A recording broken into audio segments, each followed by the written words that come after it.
The boy was called Filth, even though he was born as the noblest man in the land. Still, just a bastard child in everyone's eyes.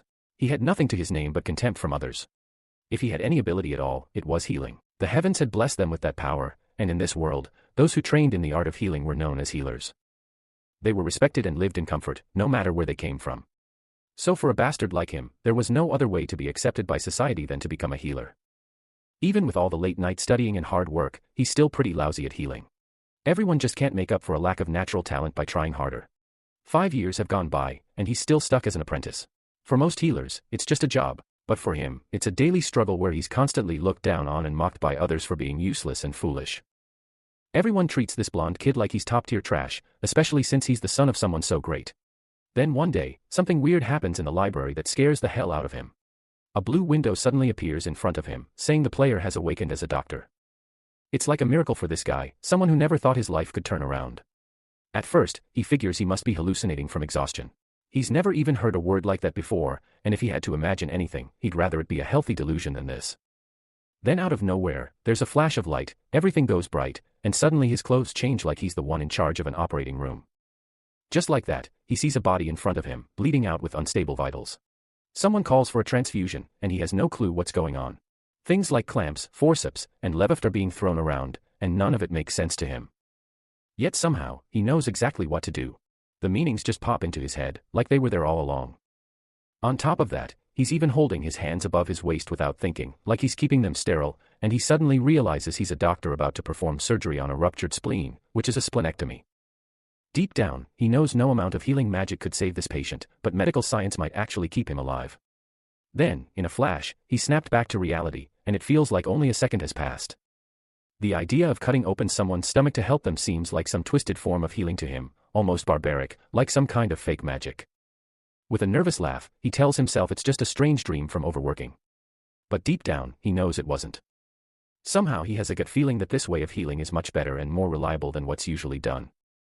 In the land of Lepentina, healing magic doesn't help many sick patients, but medical science actually gets the job done. The guy's head is spinning like crazy when a window pops up, congratulating him on awakening to a new occupation as a grade SSS doctor. It tells him to check his status window, where his name appears as Dr. Raymond, or we will be calling him Dr. Ray from time to time. His occupation level is listed as novice resident, and his title is Dirty Bastard. On top of that, he has no experience points or skill points at level 1.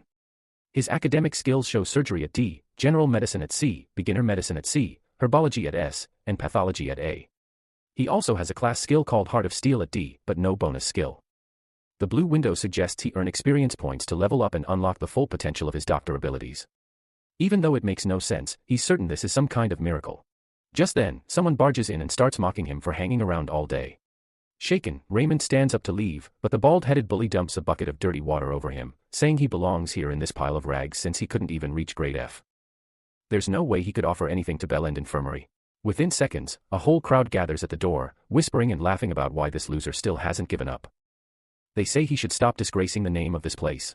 Suddenly his friend cuts in and warns that if a certain someone hears those insults, the bully's going to be in serious trouble. They're all so chill about everything, since to them, that loser is just a bastard anyway. Apparently, that certain someone is actually the one who got him into the prestigious infirmary in the first place, but everyone's pretty sure that person only brought him here hoping he'd die in a ditch somewhere and stop being a burden. Filthy water drips from his face as he hears every word. Out of nowhere, someone calls Raymond Almond, saying that Master Lance wants to see him. Chills run down his spine, and he rushes over. At the Master Healer's room, he bows to this arrogant bigshot, who starts talking about how the Shadow Prince has been stuck as an apprentice for 5 years, while most people graduate in about 2. Lance mocks him, pointing out how he started a year before Ray, yet already became a senior grade B healer and a master healer. Healer Ray, sweating bullets, tries to flatter him, saying it's thanks to Master Lance's incredible talent. That's when Lance mentions how the other certified healers all agree there's no way in hell Dr. Ray could ever become a real healer. Right then, this arrogant jerk fires him from his apprenticeship. Our guy completely loses it and drops to his knees, bowing to the ground and begging for just one more chance. Lance tells him the only reason he was allowed to stay this long was because of his birth father, and that someone as useless as him would have been kicked out after just a year. Raymond is at a loss because being a healer is the only thing keeping society from writing him off as completely worthless. If he gets expelled now, there's no way he'll ever become a real healer. Suddenly, a blue window pops up, showing that Healer Ray can perform surgeries on patients. That's when it hits him, he can actually treat people using that. So, an idea sparks in his head, and he begs for one last chance to prove himself by treating a patient. He's sure that even if he's stuck at grade F with his medical science knowledge, he can still become a proper healer.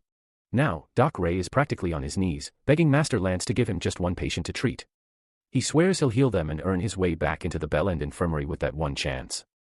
Master Lance, wearing a sinister smirk, asks if Raymond thinks this is some kind of game. Then something clicks in his mind, and he suddenly knows exactly what to do. He hands Ray a patient's file and tells him to heal this one. If he can pull it off, he won't be expelled. On Lincoln Street, this novice resident walks with a storm of self-doubting thoughts, clutching the papers tightly in his hands. He wonders if he can really pull this off, especially when he's never even treated a patient before. Then he reaches the place, takes a deep breath, knocks on the door, and tries to prepare himself for what's coming. The lad is certain that if he fails, he's done for. He'll get the boot without even finishing his apprenticeship, and this is probably his last shot. If he messes this up, he'll lose the chance to take the qualification exam and be forcefully labeled as an uncertified unofficial healer. Not to mention, he could get arrested and thrown in prison, too, which would spark rumors about the bastard turning into a criminal. First, a bastard, now a convict. People would say that a certain someone would never be able to wipe that stain off. They'd think it'd be better if Raymond just gave up on life altogether. He swallows hard and gets ready to go in, but out of nowhere, the door swings open and smacks him right in the head, knocking him flat on his back. The girl on the other side freaks out when she sees that she's hit him and scattered all his papers across the floor. Right then, she spots the Bell End Infirmary symbol and asks if he's really from there. Tears of joy stream down her face as she rushes over to welcome him, clearly desperate for help. Ray and her mom, shouting that the healer they sent has finally arrived. Her mom comes out, stunned to see him at the door. Ray gets back on his feet and greets them with as much confidence as he can muster. The girl's mom respectfully shows him inside. When our guy tries to explain that he's just an apprentice, she brushes it off and begs him to save her husband no matter what. She admits they weren't expecting anyone to come since they couldn't afford help. And they were preparing to watch her husband die right in front of them. After reading through the patient's history, the newbie resident sees that the man has a severe infection around his hip, something that would normally need a grade B healer to handle. But apparently, poor patients don't get the luxury of high-level treatment. Instead, they're stuck watching their loved ones slowly die right in front of them. It's the same heartbreaking scene he went through as a kid, begging the infirmary staff to save his mom. He had bawled his eyes out, promised to work harder to pay them back, and offered the only coin he had. And now, it's this mom doing the begging to save her husband, and the crying daughter pleading for her father's life. After that, Raymond asks to see the patient, and the family happily shows him the way in. A blue window suddenly pops up, praising his volunteering spirit and awarding him a special bonus along with 5 skill points. He's not exactly sure what skill points are, so he checks. Turns out, they can be earned by completing special tasks or quests and later used to buy skills that help with treating patients. As luck would have it, Raymond has just received a scalpel-level medical science quest to treat his very first patient, which could earn him 10 skill points and a bonus level up. His thinking about treating his first patient makes it all feel huge, and while he knows he's here for personal reasons, the fire inside him is burning strong. He wants to save this patient no matter what. Maybe he can't do it himself, but with his medical knowledge, there's still a chance. Without further ado, he picks up the Surgery D skill, which focuses solely on operation treatments but can't handle advanced procedures. He also needs 50 points to level up. This doesn't bring his spirits down, as he knows that leveling up will make things easier. Sooner or later, he'll become an amazing healer and a man of honor in everyone's eyes. Just as he enters to announce his presence, he can't help but notice the awful smell coming off the patient. It's hard to breathe, which sends him into a panic, wondering what he's even supposed to do. His mind goes blank, but he tries to pull himself together, activating his class skill. Heart of Steel. Although the skill isn't perfect, it gets better with leveling up and gives the doctor an unshaken, steely will. Somehow, this calms his heartbeat, and now he can think clearly about the afflicted area. The mother directs him to the boil forming on her husband's hip, which keeps swelling. The patient's fever seems to be getting worse with every passing minute, and he can't even get out of bed. For starters, Raymond decides to check his vitals first. He confirms it hasn't reached septic shock and that he can be of use here. Afterward, he examines the problematic area and finds a hip abscess, which will be slow healing but is a basic condition that can be easily treated. The mom asks if he will be alright. Even though a high-level treatment from a healer could fix this, he assures her that he'll be fine. From that point on, Raymond asks for clean, boiled water to let it cool and a clean, sharp knife heated in the fire. This confuses the mom, and she starts questioning what kind of healing this is. The lad straight up says it's surgery, while Dr. Ray tends to the patient. The mother-daughter duo can't help but whisper to each other, wondering what surgery is all about. A few moments later, the novice healer is dressed with a mask on, ready to cut the area, but his mom, freaked out, stops his hand midway. She demands a proper explanation of what he's doing to her husband. The mom, creeped out by the sharp knife, insists that he use healing magic instead, Ray calms her and asks her to trust him this once, to give him the chance to make her family whole again. The mother, still gripping his knife-held hand, finally lets go, realizing she has no other choice but to let him do this. Meanwhile, Raymond's mind is sharp and focused. He knows he can't afford a single mistake. He has to save this man, no matter what. Out of nowhere, he flashes back to an operating theater where he ordered his team to stop a bleeding artery to prevent cardiac arrest. That calm state of cool heads and fiery hearts, as described in general medicine, is exactly what he needs now. Thanks to that knowledge, draining an abscess of this size actually feels pretty simple. Honestly, it's barely even worthy of being called a surgery. The Shadow Prince makes a careful slit into the swollen area and lets the foul-smelling pus drain out. He shakes for a second, but quickly pulls himself together, trying his best to act like a real doctor. For the next step, he carefully cleans the drainage using a clean cloth until no pus remains under the skin. Then, he methodically cuts away all the dead tissue piece by piece with his scalpel. With complete focus, Raymond finishes the procedure and the infected skin can finally breathe. To wrap it up, he treats the surrounding area with a natural antibiotic herb potion. Once done, Ray stands up and proudly announces that it's over. The mother and daughter immediately light up with big smiles, rushing over to see her husband. The newbie resident finds no trace of. He assures them that the recovery will take only a few more days. The mother bows deeply, thanking the Shadow Prince for doing what no one else was willing to do. She tells him how many infirmaries they had visited, how all of them demanded more money, and not a single one truly looked at her husband properly. She, overwhelmed with gratitude, calls this dirty bastard a saint for their family. That hits him harder than he expected, but what surprises him even more is when the little girl suddenly jumps in to hug him. It's the first time Raymond has ever heard words of true thanks, and in that moment, he finally feels the pure joy of saving a life. Later on, this dude goes back to let Master Lancer know he saved the guy, but Lancer doesn't buy a single word coming from what he sees as a bold-faced liar. Raymond understands, though, coming from a grade F-, healer, it does sound hard to believe. He couldn't even save a life before, but healing isn't some almighty power where you just place your hands and cure any disease. In Lapentina, the healing ability works by boosting a person's vitality. As it turns out, stirring the body's vitality this way can create powerful healing effects for several illnesses, but in some cases, it doesn't make any difference at all. For Raymond's first patient, he treated a hip abscess. Having vitality with healing would have been completely useless as long as the infection remained in the body. Lapentina's treatment methods appear to have significant issues. They've put all their focus on healing and never bothered to explore any other approaches. Lancer, clearly irritated about this, decides he wants to see it for himself, and if this bastard's lying, he's definitely got something coming. He slams the door shut on Raymond's face. Raymond calms himself down, knowing he has done nothing wrong. Suddenly, the Windows flashes in his face to award him 10 skill points. He leveled up, and his occupation would only change when he hits level 40 from novice resident to skilled resident. Slowly, Raymond realizes his progress might make him a specialist and then a professor. Also, he got a special bonus, but he doesn't get what's extra stat points are for. Though he receives one each time for leveling up, he knows attunement helps with doing surgeries, but has no clue what the stats are for. After taking a close look, he figures strength is related to stamina, and attunement is related to controlling fine, delicate movement. Intelligence uses academic knowledge efficiently, and one more feature that's hidden until the criteria are met to unlock it. He considers using his extra points on his attunement, recalling his not-so-steady hand when cleaning that abscess. Ray, thrilled and full of hope, can't believe he might really become an amazing healer someday. Even someone ranked as low as grade F- can still climb the ladder and maybe become the greatest healer Lapentina has ever seen. Just then, Lancer barges in, scoffing that the patient must have recovered on his own, and throws Raymond another challenge to prove himself at the almshouse. This time, luck won't save him, but that doesn't shake Raymond's spirit. In fact, he sees the almshouse as the perfect place to start leveling up. The place is pretty much an emergency room, though there's just one problem. When he gets there, the other guys immediately start mocking him like he's some kind of high-class trash. Raymond realizes he might not even get to see a single patient. If he doesn't treat someone within the next 2 weeks, he'll definitely lose his apprenticeship. So now he's got to find a way out, and fast. With only 2 weeks to prove he's worth keeping in the almshouse, Raymond knows Lance is just waiting for him to fail. There's no luck to back him up this time. Meanwhile, the place is an absolute mess, with every healer running around like it's some kind of corporate job, rushing through patients like clockwork. At this rate, Raymond might see a patient once a year, let alone in a fortnight. Time's not on his side, so he has to make his own opportunity. Looking around, his eyes land on Hansen, an average grade C apprentice who's busy sweeping the floors. Not wasting a second, Dr. Ray grabs the broom from him and flips on his nice person mode. All smiles as he tells Hansen to take a break because he's earned it. Though his friendly nature has its limits when it comes to how apprentices act, Raymond takes on the cleaning duty just to score some points in Hansen's good books. Hansen actually appreciates the gesture. On top of that, healer Ray tells him to count on him, especially for the boring stuff like handling bandages and herbs. But then Hansen's anxiety kicks in at the thought of Ray getting close to a patient. Worried it might set off the others.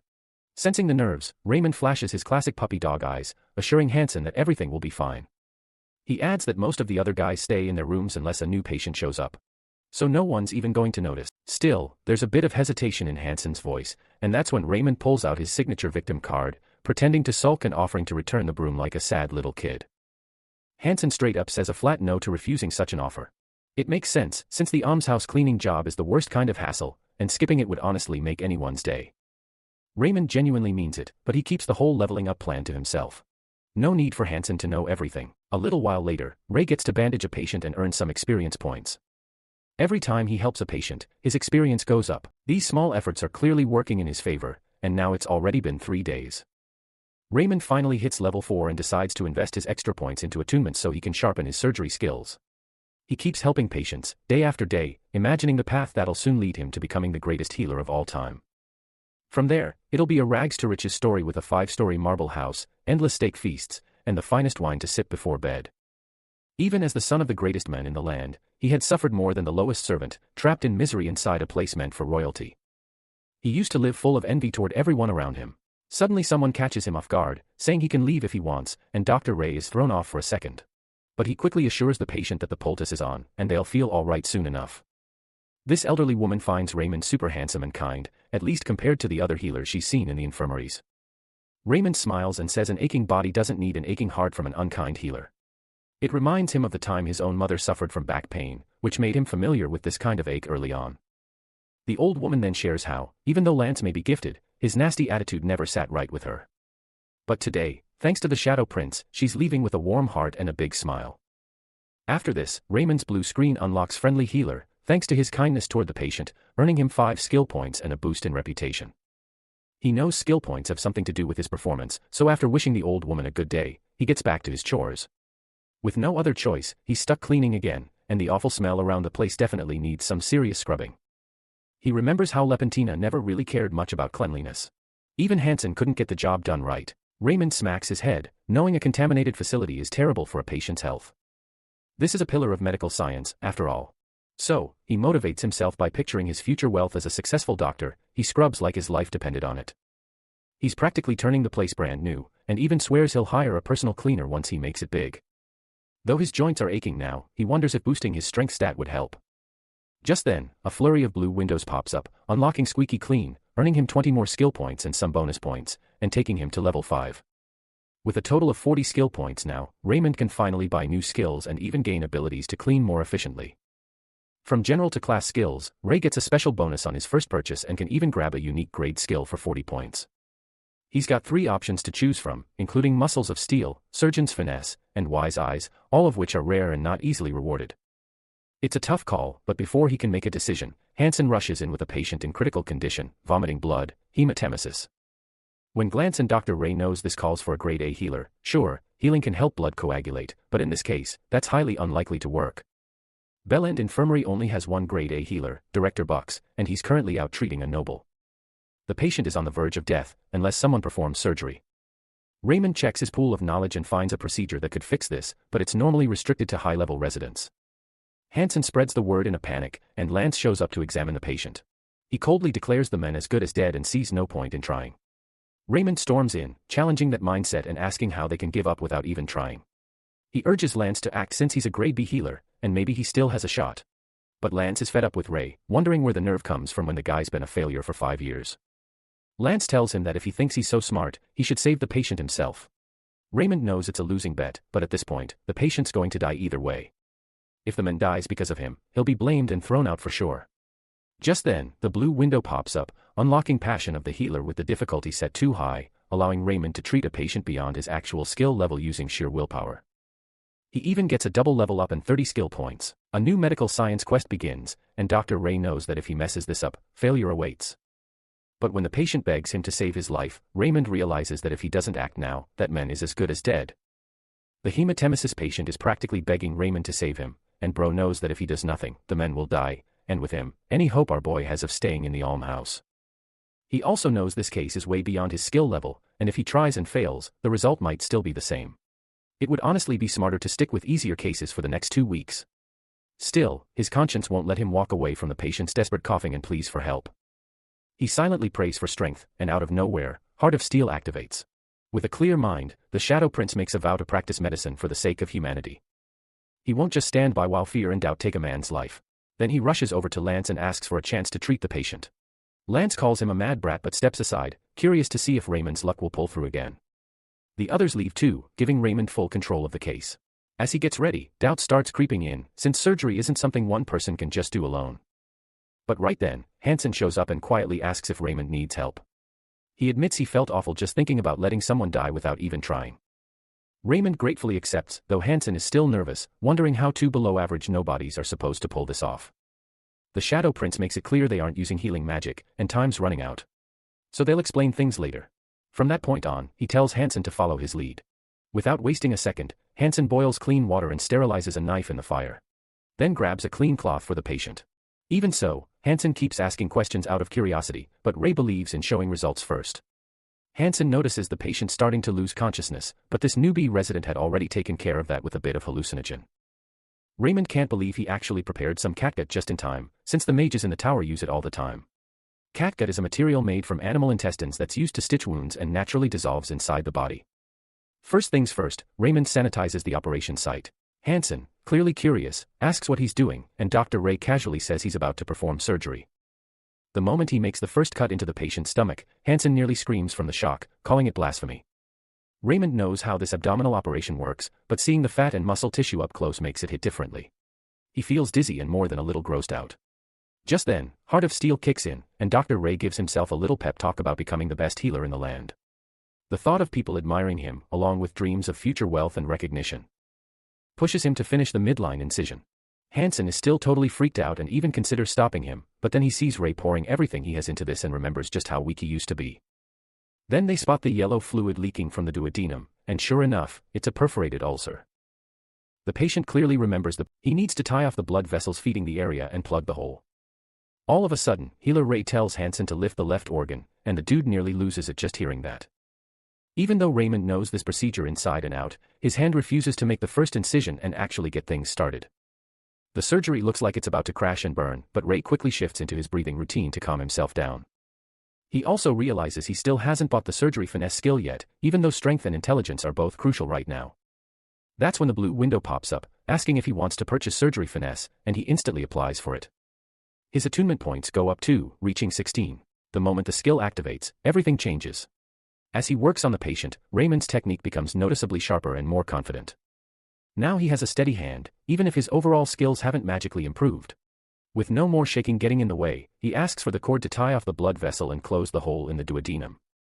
While lifting the omentum connected to the stomach, Raymond plugs the perforation with a gram patch and severs the vagus nerve to help stabilize the stomach acid secretions.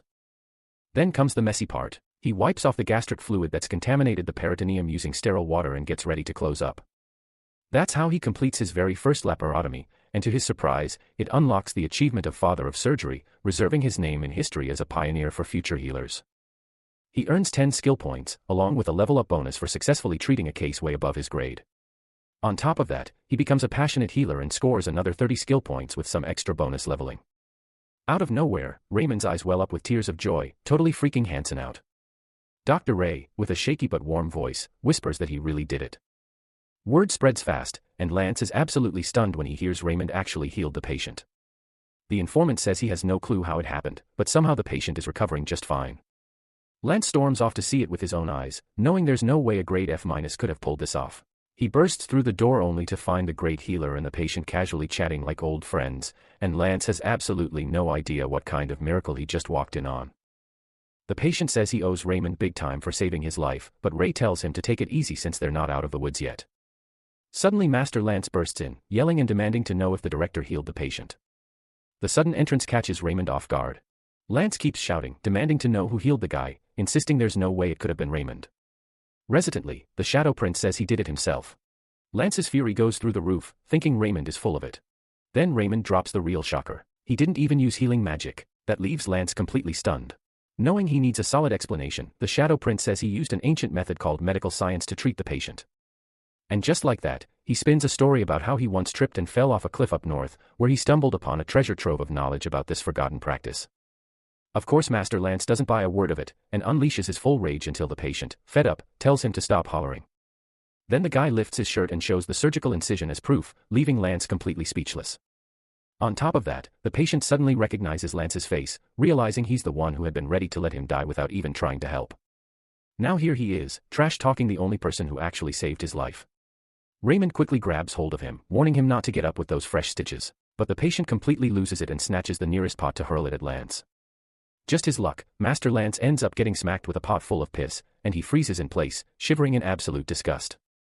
The patient roars in anger, warning that he's got a bucket full of feces ready to throw if Lance doesn't get the hell out. Lance bolts out of the room, and the patient shakes his head in disbelief, wondering how someone like that could call himself a healer. He apologizes for making such a mess, which only adds to the Shadow Prince's worries. But to him, it's all worth it. Raymond thanks the patient for standing up for him. After that, the rumors spread like wildfire. People say Raymond just got lucky stopping the bleeding and has no clue what kind of nonsense this so-called medical science even is. When hearing all that, the novice healer isn't surprised at all. He expected it to go this way, since his success didn't do anything to change his reputation in Lepentina. While he's busy scrubbing the floor in the almshouse, Hansen watches him quietly from the side. Then, out of nowhere, Hansen calls out to the Shadow Prince and says he has a change of heart. He snatches the broomstick and takes over cleaning, which completely throws Raymond off. He doesn't notice Hansen's behavior has shifted. Out of the blue, Master Lance lurks out from the shadows and creeps up on him. Healer Ray feels a sudden chill, like someone's watching him. When he turns, he sees Lance's face full of disgust. Somehow, his attitude toward Raymond has changed since that day. Those nasty looks have gone from rude to straight up scary. Even though this kind of behavior used to bother him a lot, Raymond now completely ignores it, and doesn't feel a thing. Meanwhile, Lance is fuming like a pressure cooker ready to blow, but none of it shakes Raymond's peace of mind. He's off in his own little world, dreaming about his future as the greatest healer in the land. In his daydreams, he's bathing in gold coins and imagining a life where all the nobles grovel at his feet. But just as he's enjoying the fantasy, a strange chill creeps up his spine. His soul senses something eerie, and sure enough, it's Master Lance sneaking up beside his ear. Raymond turns to him with his best nervous smile, already sensing something is off. With a sly grin, Lance drops the bomb, and Dr. Ray is officially set to depart for the upcoming Royal Name Day celebration. That's something Raymond never expected, and just the thought of it sends a cold wave down his spine. Lance practically yells it in his ear, and Dr. Ray can hardly believe what he's hearing. It's clear now, Lance made this bold move to crush his strange little practice by signing him up for the royal event, probably hoping Raymond will crash and burn in front of the entire nation. And here Lance is, acting like he's doing him a favor. The Name Day celebration is actually a banquet held every year at the royal palace to honor the first king's birthday, and all the nobles show up to celebrate it. Because of the high-profile crowd, the palace healers often fall short in numbers, so extra hands are called in. Every infirmary sends one healer to attend, and being chosen means your skills have been officially recognized, which is a huge honor for any healer. Still, something feels off to the Shadow Prince, even as Lance smugly brags about how only the best apprentice gets such a prestigious chance. While Lance goes on and on about how the Shadow Prince saved a patient with internal bleeding. Calling it proof that he's worthy, Raymond sits sulking in the shadows. Through gritted teeth he mutters, "Monster," under his breath, realizing this is just another setup to humiliate him. The palace is nothing but a nightmare to him, and the memories of the last time he was there come flooding back, how some guys kicked him in the gut like he was a stray dog, told him to die just for being born, like his very existence brought them misery. Compared to that hellhole, the infirmary has been heaven. All the palace ever gave him was beatings and crashes and insults. He was always mocked and blamed for bringing shame to their father's name. They used to call him the Shadow Prince, a nickname that still stings. Even his father turned his back on him, because in the chivalrous kingdom of Houston, a bastard child like him was never supposed to exist. The king's one mistake became Raymond's curse, branding him as a filthy disgrace that tainted the royal bloodline. Now Lance has the nerve to send him back to that place for the festival. Raymond breaks the silence by asking if it has to be him, saying he's totally open to letting someone else take the lead. Master Lance presses him, asking why he's trying to pass up such a golden opportunity. Then reminds Raymond that he still holds the authority to decide when his apprenticeship ends. That hits hard, making Raymond rethink everything all over again. He feels like punching the smug jerk, his hand trembling with frustration. Out of nowhere, the window pops up to announce Raymond's next quest, Savior of the Banquet. His mission is to make it through the entire banquet without a single casualty. The quest is graded half scalpel, with high difficulty, and the condition is simple. Attend the banquet to the end and make sure no one dies. If he pulls it off, he'll earn triple experience for leveling up, gain 30 skill points, boost his reputation, and even win someone's favor. This whole thing weirds the doctor out, making him wonder why the reward is so generous. And even 3 times greater than the last quest. The high difficulty bothers him too, and he starts thinking it might be a sign that something serious is about to go down at the banquet. That thought only adds to his anxiety, but despite the nerves, he jumps at the opportunity to go. Still, he's not going for free. In exchange, he demands a healing certification exam sometime after the festival. Honestly, the only reason Raymond signed up to work at this infirmary was because of that exam, and there's no way he would have agreed to this hellhole mission to the palace without something in return. Lance visibly flinches at the thought of letting a grade F- rookie sit for the certification exam. Raymond fires back at Lance, reminding him that he was the one who chose him as worthy enough to attend the royal event. That surely hits a nerve. Then Lance thinks of his next comeback and throws out a challenge. Raymond will only get his way if he performs flawlessly at the banquet. And just like that, Raymond feels like he's hit the jackpot, finally getting closer to his goal. He's on cloud 9, thrilled at the chance of proving himself worthy to take the exam. As soon as he gets that certification, he'll be out of here faster than lightning. And best of all, he won't have to see Lance's disgusting face ever again. Just the thought of it fuels him even more. Afterwards, Raymond finally heads off to the castle he absolutely hates to his core. It's been 5 years since he left that place, and not once has he looked back. Just one glance at it brings up all the traumatic memories that make him want to rip his hair out. He starts flipping out, seriously wondering if it's too late to just turn around and run. Still, Raymond's pretty sure Lance can't fire him after he managed to treat that patient with hematemesis. It's almost guaranteed that Master Lance will roast him anyway, but compared to what he's already endured, that would be child's play. To make things worse, Raymond keeps thinking his skills are still terrible, and he's not even confident he can actually help anyone at the palace. The place will be crawling with top-tier healers from all over the kingdom, which makes him feel like he won't even be needed. But then, a thought clicks. If there's someone who can't get treated by anyone else, that person might die. That idea hits hard, and before he even realizes, his feet are already moving, carrying him farther toward the palace. Even though everyone in that place once treated him like first-class trash, something shifts inside him. Healer Ray finally stops running from it all and tells himself that he's done nothing wrong, so there's no reason to keep running now. Apparently, being born a bastard wasn't his choice to begin with. His father, who happens to be the king, is the one to blame for this whole existential mess, and Dr. Ray's the biggest victim of it. In the past, he would have just kept running from everything, but now his morals won't let him risk letting a patient die when they might need him most. He reminds himself that he's here to treat people, not to serve the palace or anyone in it. Suddenly, a window pops up, informing him that his heart of steel has temporarily risen to grade A, triggered by him facing his fears for the sake of patience. He actually feels something warm in his chest, calming down his jittery nerves. He can sense the effect of an A-grade skill kicking in as his pulse starts to settle. With a clearer head, his thoughts shift, and he realizes he could even make a fortune saving a noble's life, just the kind of motivation he needed to get hyped up. On top of that, Raymond decides to buy a new skill to make things easier for himself. He opens up the skill marker and chooses the bonus skill option, only to be shocked when he finds out that skill points can actually be used to learn magic. His heart races with excitement at the thought of maybe one day surpassing real mages, especially with how strange and unique his powers are. Aside from that, he browses through other skill options. He sees Friendly Doctor, Efficient Records, and Facing the Boars listed under Common Skills. He figures his low level might be hiding some of the more special ones for now, but the thought of the upcoming royal event being swarmed by boorish guests makes him pick the one that fits the situation best. After purchasing Facing the Boars, Raymond receives 30 skill points. The skill lets him react quickly and smoothly when dealing with rude or ill-mannered people.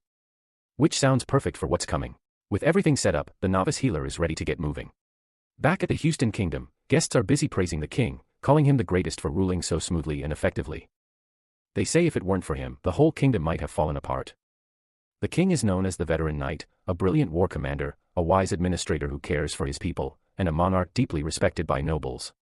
Because of all that, no one ever dared criticize him, so instead they put all the blame on Raymond just to protect the king's flawless image. For years, Raymond was tortured and mocked, held responsible for staining the perfect legacy of the king's reign. That's why 5 years ago, the so-called Shadow Prince left the palace on his own. Everyone in the kingdom was glad to see him go, treating him like garbage that finally took itself out. No one ever wanted someone like Raymond to walk freely among them. The rich can't help gossiping about the bastard prince who's apparently a total failure at healing and still stuck as an apprentice. Dr. Ray, standing right there among them, hears every word, and someone in the crowd suddenly recognizes the Shadow Prince. They start mocking him right away, but this time, thanks to his heart of steel at level A, Raymond couldn't care less. In fact, he actually feels unusually handsome today. While admiring his slick looks, he thinks about how badly he wants to make this upgrade to his heart of steel permanent. Out of nowhere, His eyes catch Princess Sophia giving him a look like he's some kind of disgusting bug, just like he remembers. He brushes it off as typical teenage behavior, figuring she either never had a reason to mess with him before, or maybe just wasn't strong enough to do it. As it turns out, Sophia inherited poor health just like the late queen and still doesn't seem to be doing any better. Just then, a chill runs down Raymond's spine when someone calls him their rotten little almond. It's Settle, the fourth prince, clearly surprised to find Almond among them. Raymond's body trembles in his presence as painful memories flood back, memories of how Settle used to treat him like garbage and beat him senseless. Some of those bruises still haunt him even now. The whole situation feels like a mouse cornered by a snake. Settle asks why he's so quiet, wondering if Raymond's finally grown the nerve to ignore the royal family. Then he grabs Raymond by the chin and pulls him in close, making sure all eyes are on him. Raymond's body flinches as a flashback to his horrific memories hits him hard, but before it gets any worse, he forcefully activates Heart of Steel, and just like that, he feels totally at peace, like nothing matters anymore. The system detects Settle's attitude as extremely boorish, which instantly triggers Facing the Boars. Facing a beat, Raymond bows respectfully to Settle, completely catching him off guard. Settle is baffled by the sudden display of manners, especially since Raymond has never even spoken to him before. What really throws him off is how calm Raymond is now, considering he used to shake like a leaf just being near him. The redhead stands there confused. Just as he's about to throw his drink in frustration, Ray, looking all innocent like a cute bunny, asks if Settle came over because he's feeling any aches or pains. Settle straight up freezes on the spot, not knowing what the hell that's supposed to mean. Raymond calmly explains that Settle just stepped into the healer zone, so he figured the prince might need some healthcare or something. Even though Settle insists he's fine, deep down, he knows something feels off with Ray. Still keeping it polite, healer Ray tells him he's welcome to head back to the main hall and enjoy the rest of the banquet. That only makes Settle more irritated, especially as Raymond casually turns to the man next to them, who had just sat down after a sudden wave of vertigo. With a gentle touch, Raymond supports the old man, and assures him he'll treat whatever illness is stopping him from enjoying the royal banquet. Meanwhile, Settle is still standing there like a statue. Raymond glances back to check on him, which makes Settle even more furious, realizing this little rat is trying to push him away. So Settle decides to play along with Ray's rules and fakes an illness. Raymond asks him to describe his condition so he can take a look. Settle is faking some vague symptoms, like being tired and having no energy, figuring the healer will have a hard time proving it's not real. This fuels Settle's intense desire to destroy him for his weak excuse. Dr. Ray, with a sigh, calmly diagnoses him with excessive drinking. Even seeing his awful brother doesn't cause the slightest change in his aura. He straight up attacks Settle's alcohol abuse daily, which disturbs bodily functions, and in turn, makes him lethargic. He recommends that he dial down a bit on the drinks, and prays that he takes good care of himself. That all knocks the wind out of Settle, who has no clue how to disprove his theory. Raymond wishes him a good evening and lets him go. Settle can't get what's up with this new version of this bastard. Meanwhile, the system gives him the 5 skill points. Even Raymond is proud of himself for tackling that boar and keeping his calm, thanks to that skill. Come to think of it, he can't believe he used to tremble before a dude who couldn't even speak properly and now has a mind like scrambled eggs. For the parting, Raymond gives him the middle finger to his back. Later on, out of nowhere, Princess Sophia walks up to the Shadow Prince and mentions how different he looks now compared to before. She even admits that she used to think of him as a total waste of air. Hearing that, Raymond recalls their past encounters and wonders if her opinion of him has actually changed. Smiling warmly, he compliments her, saying she hasn't changed a bit. She raises an eyebrow and asks if he means her awful temper, but Ray quickly clarifies that he meant she's just as beautiful as he remembers. Then Sophia mentions feeling a bit unwell and says she's going to rest for a moment. When he asks what's going on, she mentions that her speech is coming up soon, so she doesn't have much time to relax. Raymond urges her to get some rest anyway, noting how pale she looks, but she waves him off saying he's just an apprentice who probably wouldn't know how to help her. As she walks away, Raymond notices her cranky mood isn't really aimed at him. Then the time for the speech arrives, and Sophia steps forward to greet the crowd gathered for this year's name day celebration.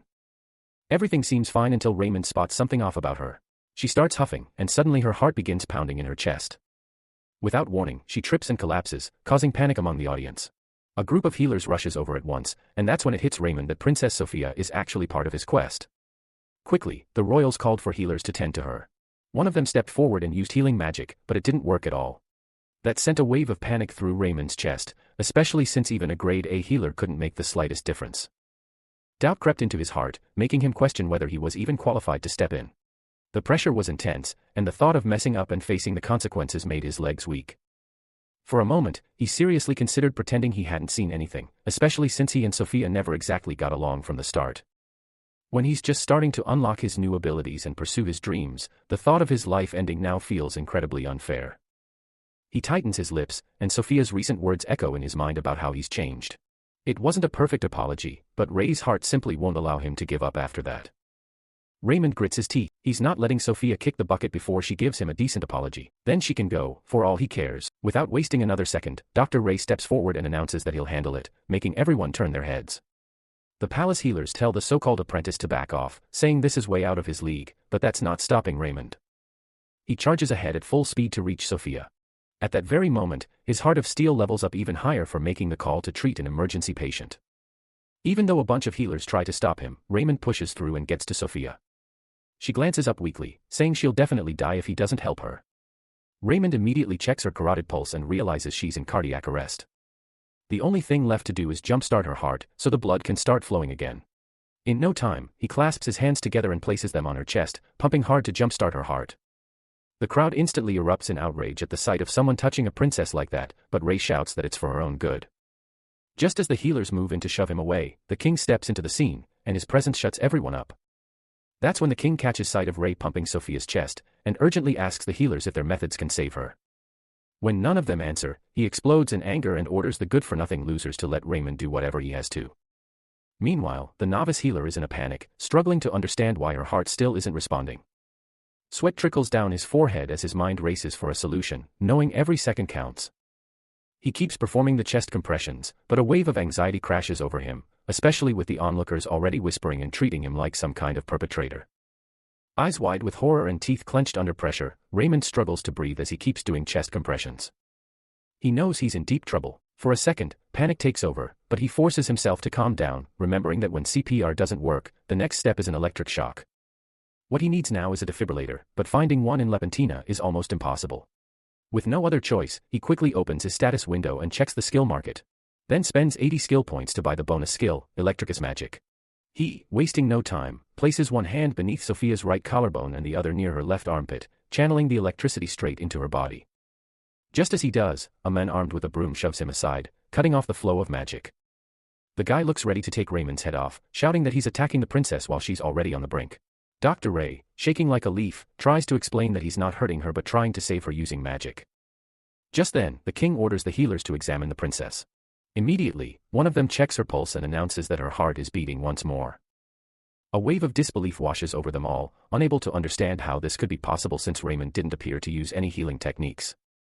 Raymond lets out a relieved sigh, a small comfort knowing his demise might not be so gruesome after all. However, the king's curiosity has reached its peak, and he urgently demands to know Raymond's methods. This certainly catches him off guard. The king is waiting for any credible explanation that can justify Raymond's methods. At first, Raymond bows down in respect, stating that Sophia's critical situation required a different method of treatment. The king is still silent, trying to make sense of it all. Right then, the king walks past him, announcing the banquet is over. Abruptly, the king turns his attention to the Shadow Prince, ordering him to remain here until he is summoned. This adds to his worries, with no clue what he wants, especially when they haven't talked in the last 5 years. Going back in time, Raymond's first encounter with his father occurred shortly after his mother passed away. He was starving and alone in a dilapidated house when the door creaked open. The king's healer examined Raymond's mother and pronounced her dead. Deep down, the king understood that without the best medical attention, this boy wouldn't survive either. Without hesitation, he scooped Raymond up in his arms and rushed straight to the palace, giving the healers a firm order to save him at all costs. News of this spread quickly among the people, with the king ensuring everyone knew the boy's life was paramount. That was the last time Raymond ever heard his father's comforting voice. He was saved, yet they never spoke a single word to each other. As an impure child, his very existence was considered wrong. Even now, the memory of the physical and emotional abuse still stings, and he often wishes his father had simply left him to die. The phantom pain of his childhood arm injury, the feeling of blood seeping, remains vivid even now. Out of nowhere, the status window suddenly pops up, flashing a notification that the quest, Savior of the Banquet, has been completed, rewarding him with 30 skill points. Raymond had completely forgotten about the quest reward in the middle of all the chaos. On top of that, he levels up 4 times and racks up a total of 60 skill points. As if that wasn't enough, he also earns a solid boost to his reputation and unlocks a new achievement for saving a VIP. The lad is over the moon, fully convinced that everything he just went through was totally worth it. As he hops around in pure joy, he casually refers to the king as His Majesty instead of father, making it clear he doesn't care about that guy one bit. Raymond's smug face shines with pride, fully aware that he just pulled Princess Sophia back from the jaws of death. Raymond decides he's going to demand the biggest reward imaginable for saving her life.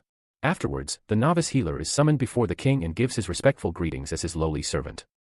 The king asks if Raymond made use of a different style of treatment. Thus, Raymond comes clean, revealing the method called medical sciences, an incredible ancient technique he found in some old ruins. Good thing Raymond came armed with his made-up stories, just in case anyone gets nosy and asks for details. Plus, Lepentina is covered in ancient ruins, so explorers often stumble upon all sorts of mysterious knowledge.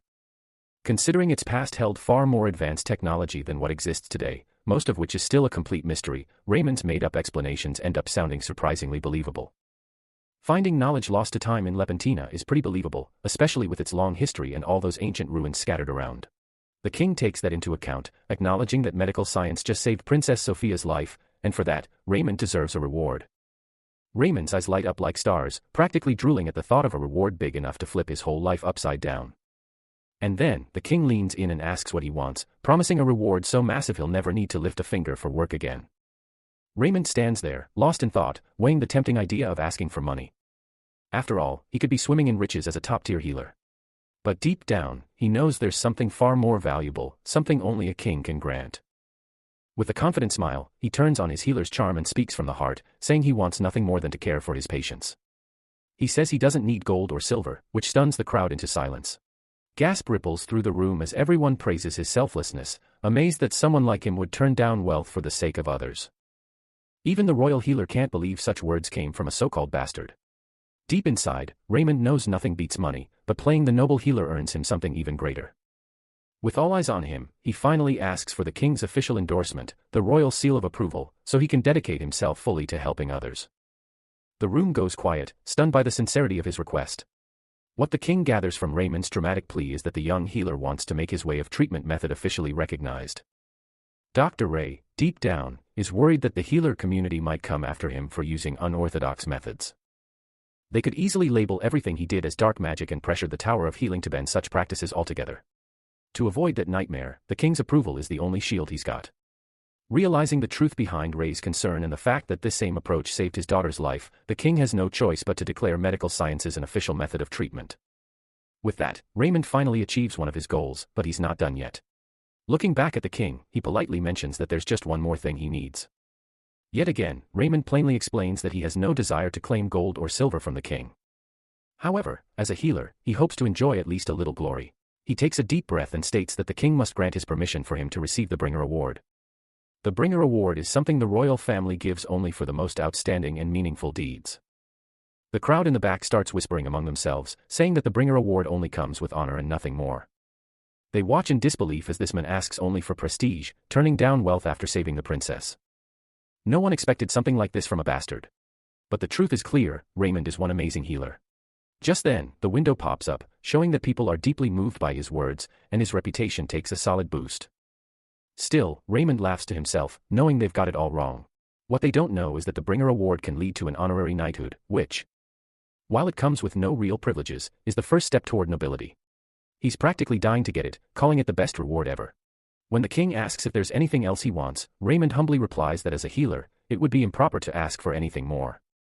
This sent Raymond's reputation through the roof, and the king was finally ready to grant him the Bringer Award. After the ceremony, Raymond walked out while the king and his royal healer silently watched him leave. The healer couldn't help but remember the day he first saw little Ray, starving and barely clinging to life. Compared to that fragile boy, Raymond now looked like a completely different person. A man with conviction and purpose. Back then, he had asked the king what he planned to do as he lifted the child into his arms. The king had said he was heading to the palace so the boy could be treated by a top-grade healer, but the royal healer had warned him that word would spread fast and people would start saying Raymond was his bastard child. The woman had left as soon as she learned who the king was and never sent a single letter to the palace until the day she died. The healer had argued to let the boy die instead of risking disgrace to the throne and to the king's dignity, but the king had stayed firm in his decision and brought Raymond to the palace anyway. However, Garmin knew the only way to protect his reputation while possibly saving the bastard was by showing absolutely no emotion toward the boy, no matter what happened. The king's judgment worked out perfectly and no one criticized him for it, mainly because they had a better target to focus on, like Raymond. The healer wished Raymond had just been some countryside noble's bastard so things wouldn't have gotten this complicated. Still, he silently thanked the heavens for the blessing of medical sciences that gave him the chance to turn his life around. He figures that his chosen method might at least deliver results equal to a mid-grade healer, which would be enough for him to make a decent living. For a bastard like Ray, even that is a big win. The king stays silent, offering no comments. Meanwhile, Raymond returns to the Bell End Infirmary, where everyone welcomes him warmly. Stunned to hear he received the Bringer Award. People around here aren't even using his name anymore, they're calling him Amund instead. Some of them are clearly envious and act a little distant, especially with their long history of mistreating him. Nobody, not even Lance, ever imagined Raymond could pull something like this off and make it big. Even Lance is walking on eggshells around him these days. Just then, Raymond demands to know if Lance still has a problem with giving the certification exam. Raymond flinches the moment he sees Ray, awkwardly calling him sir without much reason behind it. Dr. Ray of course doesn't let it. He keeps pushing Lance to say his name again and again, teasing him the whole time like he's just messing around. Lance finally snaps and says it out loud, this time with clear disgust in his voice. Raymond just grins and asks if that's how royal etiquette works these days. Lance, shaken like a leaf, straight up apologizes. Raymond thanks him for using the proper tone and bullies Master Lance into bowing before him with respect. Raymond feels like he is on top of the world, thinking it is finally time to teach them a lesson for how they treated him all this time. But even with his new status as a noble, he knows he does not hold real power or privileges yet, and a rushed road to revenge might backfire. So instead, Raymond politely asks the healer if he can handle this patient, planning to quietly steal all their patients and make the most of the moment. Everyone expected Raymond to turn into some arrogant bum after getting the Bringer Award. But instead, he became even kinder and worked harder than before. Among the crowd, Hansen watches him warmly, seeing how much he has grown. In the meantime, Raymond's experience points keep rising, and his friendly way of treating patients is boosting his reputation fast. He is now at level 15 as a novice resident, with 25 out of 50 experience points. Seeing that, he can't believe he only needs to reach level 40 to upgrade his occupation level. Just then, a cart crashes through the doors, carrying an emergency patient with a stabbing wound to the abdomen. A wave of anxiety rushes through Raymond's mind. He figures a grade B healer could handle this case, though it might take some time. He assumes Lance will be tied up with it for days, but instead, Raymond watches in disbelief. As Lance casually glances at the patient like he has no responsibilities left in the world. Acting like this is no big deal, even though it is far from an easy case to treat, a man knocks on the door with a bleeding stab wound in his abdomen, muttering to himself and wondering who snitched. A few days earlier, at Count August's manor, word had already spread that the Shadow Prince had made quite a scene at the banquet. So much so that he received the prestigious Bringer Award. The Count thinks that while the boy may have exceptional abilities, the title of prince is wasted on him. At the same time, he brings up the three princes of the Kingdom of Houston, where the battle for the throne is already brutal with the current contenders. His servant asks if House August isn't supporting the third prince. The second prince is named Cairn, and the third is Rem Merton. Out of all three, the Count believes Cairn is the strongest candidate, which is exactly why he assigns such an important mission to Clyan. He orders Clyan to deliver this intel to the third prince right away. Clyan is also told to wear a disguise to throw off the spies sent by the second prince, then head straight to the rendezvous point without being seen. As it turns out, the second prince had sent an assassin to finish the job by stabbing Clyan. Somehow Clyan managed to escape, though he lost a lot of blood in the process. Luckily for him, Bell End Infirmary was nearby, and he believed that the Grade A healer, Director Bucks, might be able to save him. Staggering from blood loss, Clyan made his way there, convinced that his fate wasn't to just bleed out and die. But when he arrived, Master Lance didn't look too eager to help. He questioned why a beggar was even inside, saying they didn't treat the penniless. Especially not when the wound would take him days to heal. Without a second thought, Lance ordered his lackeys to drag Clyan off to the White Infirmary, where poor peasants were usually treated. Clyan tried to speak up about his identity and residence, but his lungs failed him, and all he could do was cough up blood. Just as Lance was about to throw in a snide comment, Raymond cut in, pointing out that the White Infirmary had no healers capable of treating such an injury. If they dumped him there, he'd be as good as dead. Lance, grinning like a devil, turned to Sir the Great Healer and asked if he would do the honors instead. After all, Raymond was the celebrated savior of Princess Sophia, so surely something like this would be a piece of cake for him. The crowd starts whispering, saying how the Shadow Prince has been stealing their patients lately, so why can't he just take this one too? Some even snicker that medical sciences probably only works on easy patients anyway. Raymond feels a rush of anxiety. He knows a stab wound isn't something a novice resident like him is supposed to handle. He's not ready for something this serious. Lance takes the chance to mock him, telling him to go ahead and prove to everyone why he's known as the friendly healer by either taking the patient to the White Infirmary or tossing him out. Raymond fires back, asking if Lance has no shame, especially being a master healer who's more than qualified to treat this man. But Lance doesn't budge. He makes it clear he's not about to waste his skills for free on a beggar who can't pay. That comment lights a fire in Ray, his anger bubbling as the tension in the room rises. Come to think of it, Ray's goal is pretty clear. He wants to be the land's greatest healer and live a life full of riches. That kind of mindset leans more on the materialistic side, and stepping up here would honestly look like a foolish move. The smart choice would be to just stay out of it. But Raymond holds on tightly to his morals, believing no real healer should ever walk away from someone who's dying. So he decides to take responsibility and handle this patient himself. That spark of courage inside him awakens his heart of steel. Lance, of course, keeps running his mouth, warning that if Raymond messes up, all his praise for saving the princess will be dismissed as pure luck.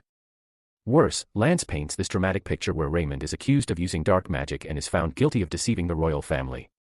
He warns that the consequences could decide Raymond's entire future, then walks off, leaving him alone with Klein. While a storm of emotions brews inside Ray, Hansen steps up and gently asks if he needs a hand, reminding him that it's better not to work alone like last time.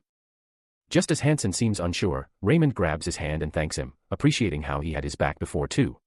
Hansen's words, that he's done this once already, give Raymond the boost he needs, making him feel like this might actually be a walk in the park.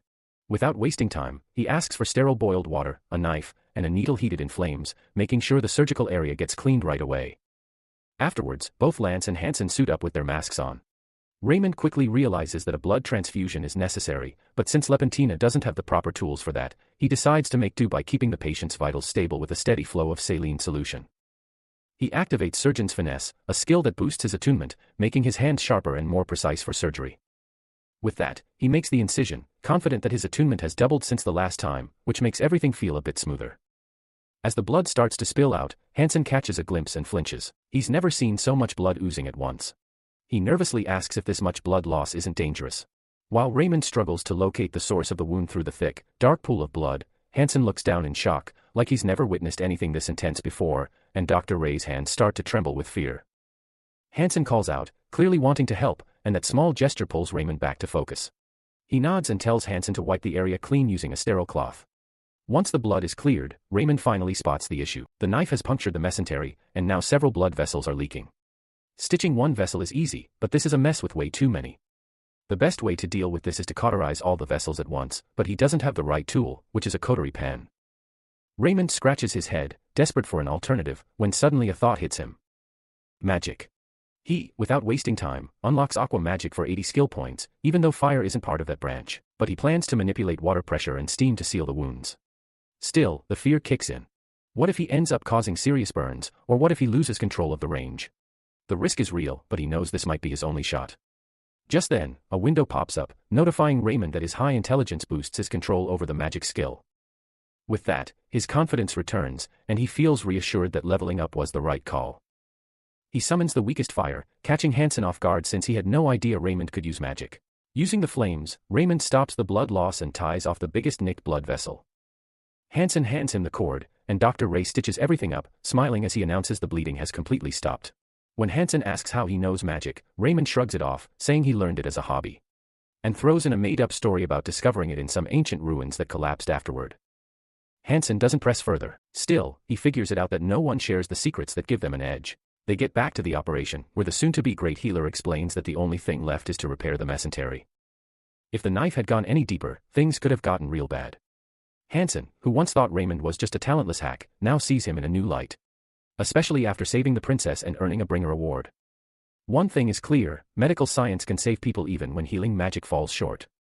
Questions start bubbling up in Hansen's head, like what kind of technique this is and whether he could learn it too.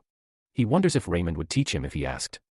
After finishing Klein's case, a window pops up awarding Raymond bonus experience points for treating a patient on the brink of death beyond his grade. When Hansen asks if they're done, Raymond flashes a huge smile and thanks him, clearly thrilled to have saved another life. He even says he couldn't have done it without Hansen's help. Afterwards, Klein wakes up and asks if he's in the White Infirmary. The great healer and Hansen are by his bedside, and Dr. Ray explains that his condition was too risky to delay treatment, so they operated on him at Bell End. Klein recalls how Lance had planned to dump him out, but before he can say more, Count August rushes in, frantic for his son. Hansen is stunned to learn Klein is actually the son of the great noble of the South. He figures Bell End was the right place for treatment, expensive but trustworthy.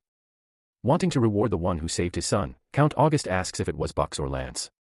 Hansen proudly does the honors and says it was Sir Raymond. Klein quickly realizes it's the Shadow Prince, the same man who saved the princess.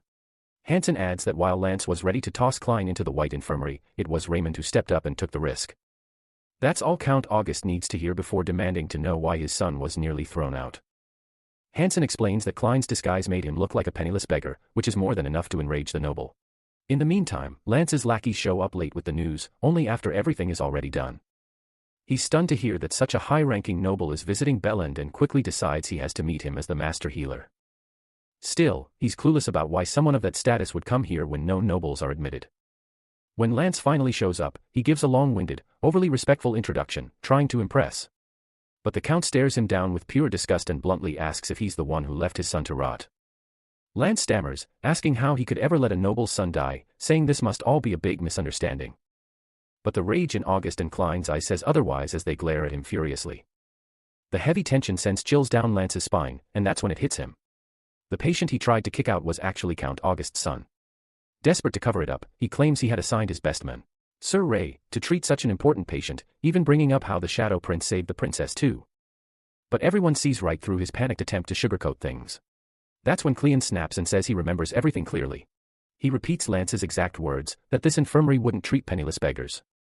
And even mocks how Lance asked him how a bum like him managed to walk in here. That's more than enough to make Count August furious, knowing his own son was denied treatment and insulted on top of that, and now Lance has the nerve to lie in front of him. With no other way out, Lance falls to his knees, begging for forgiveness and claiming he just made a huge mistake not realizing who Cleon really was. August gets furious at Lance's excuse of it being just an error. He snaps back, asking if that means if his son hadn't been a noble, it would have been perfectly fine to let him die. It makes Count August sick to see someone like Lance holding the respected title of Master Healer, especially when this is how he treats people's lives. With no hesitation, August orders an arrest warrant to be issued in Lance's name, charging him with contempt of a noble in a court of law. Lance drops to his knees begging for mercy, but August fires right back, asking if he ever showed mercy to the poor. Without a shred of doubt, August swears that Lance will never work as a healer again anywhere in the entire United Empire of the Cross. At that moment, August's guards drag the disgraced man out, and both Hansen and Dr. Ray feel he got exactly what he deserved. After that, Count August bows deeply to the Shadow Prince in gratitude, which completely catches him off guard. Raymond humbly asks him to raise his head, saying he only did his duty as a healer, but August insists he owes Raymond a great debt for saving the heir to House August. That definitely sounds like reward time, and for a brief second, Dr. Ray imagines himself being showered in gold.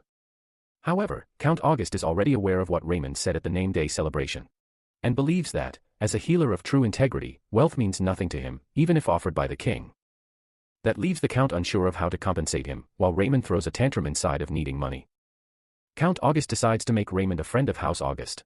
When Raymond asks why, August explains that while the Bringer Award holds no real power as their friend, the power can come from their house instead. It suddenly clicks for Ray. With noble backing, he won't be dismissed as a nobody, and he won't risk upsetting House August.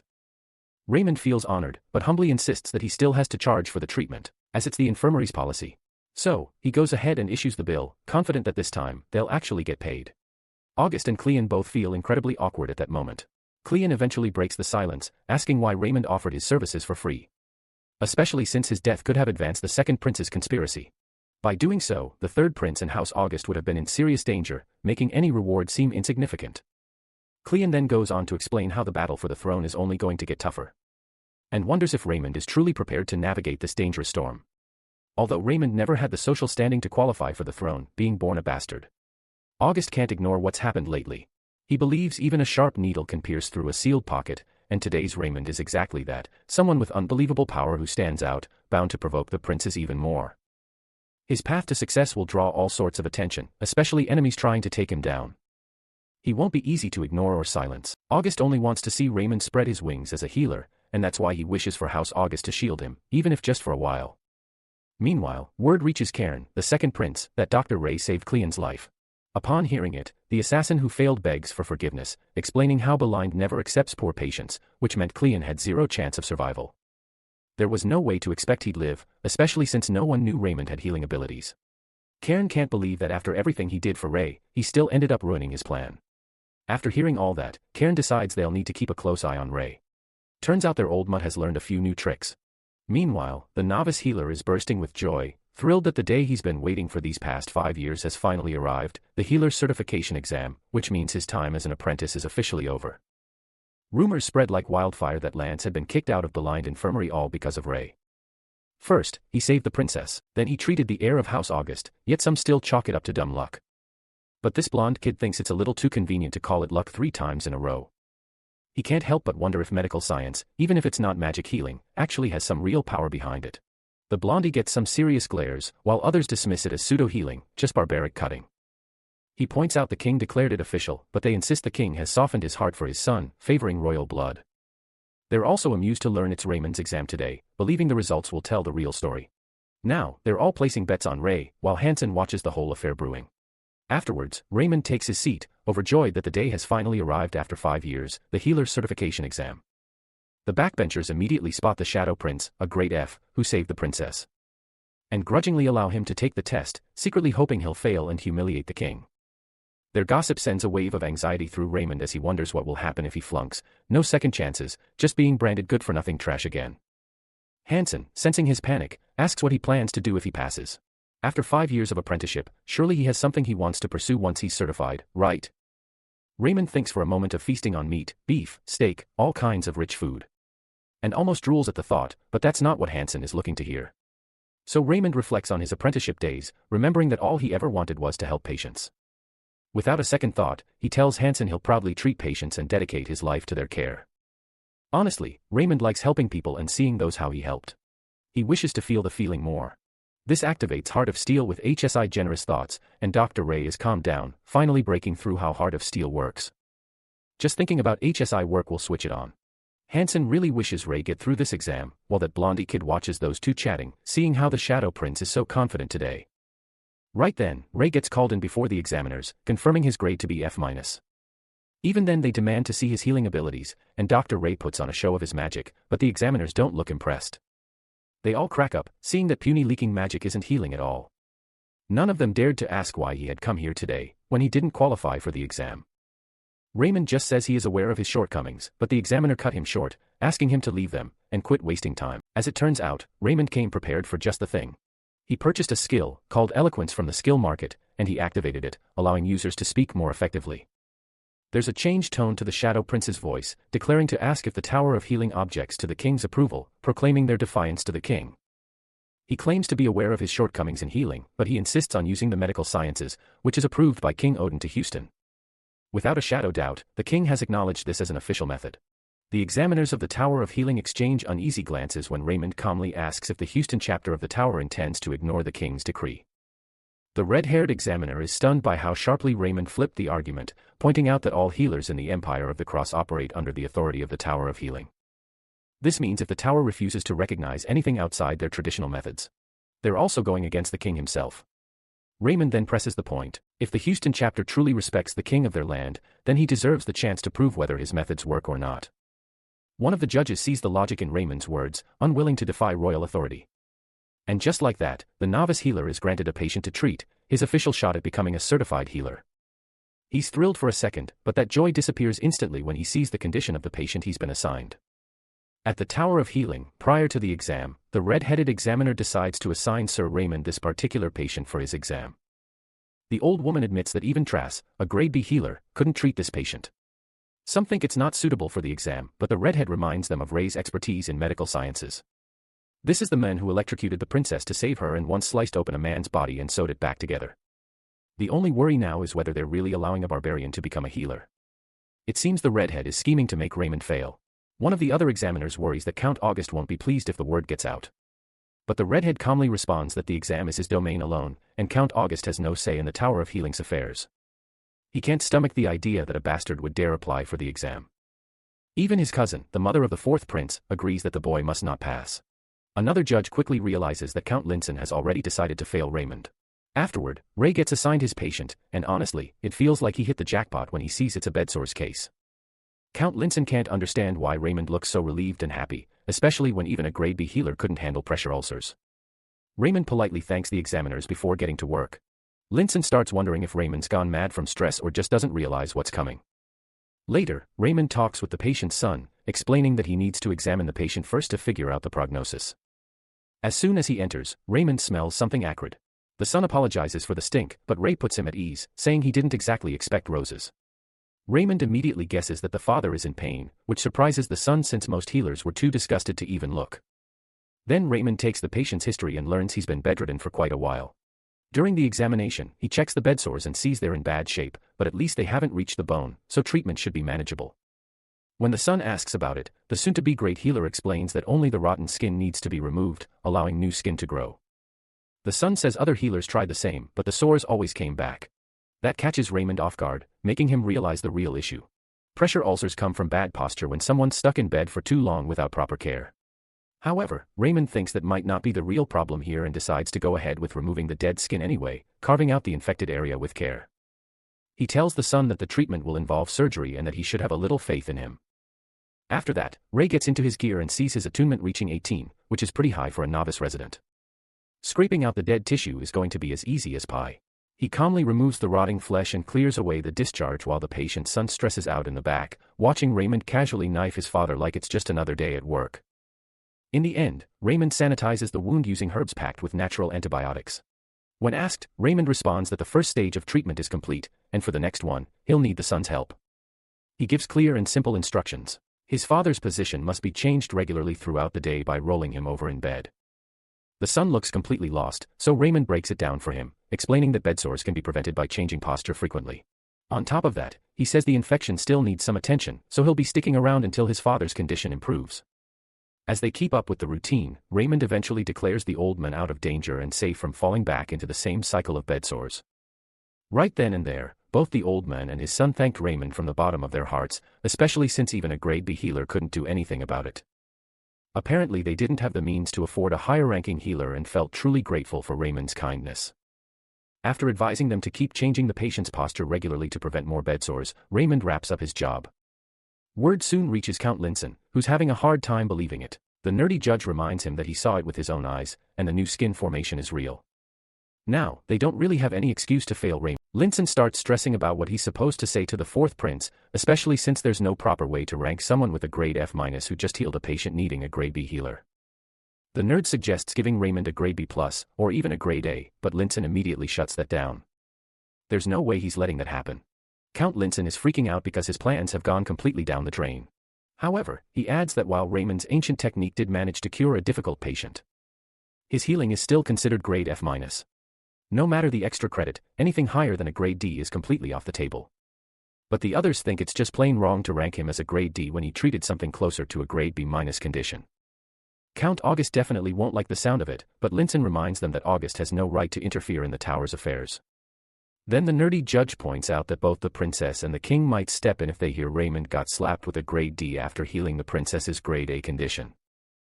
Linson clenches his hands, battling a mental struggle to decide how to appease the fourth prince's mother while not upsetting the king. He initiates the request to contact the capital, aka the head tower, and fill them in. As it happens to be, the United Empire of the Cross is made up of 10 nations, while the emperor resides in the capital, which is the head tower of healing. Even the king of Houston can't go against a decision made by the head tower.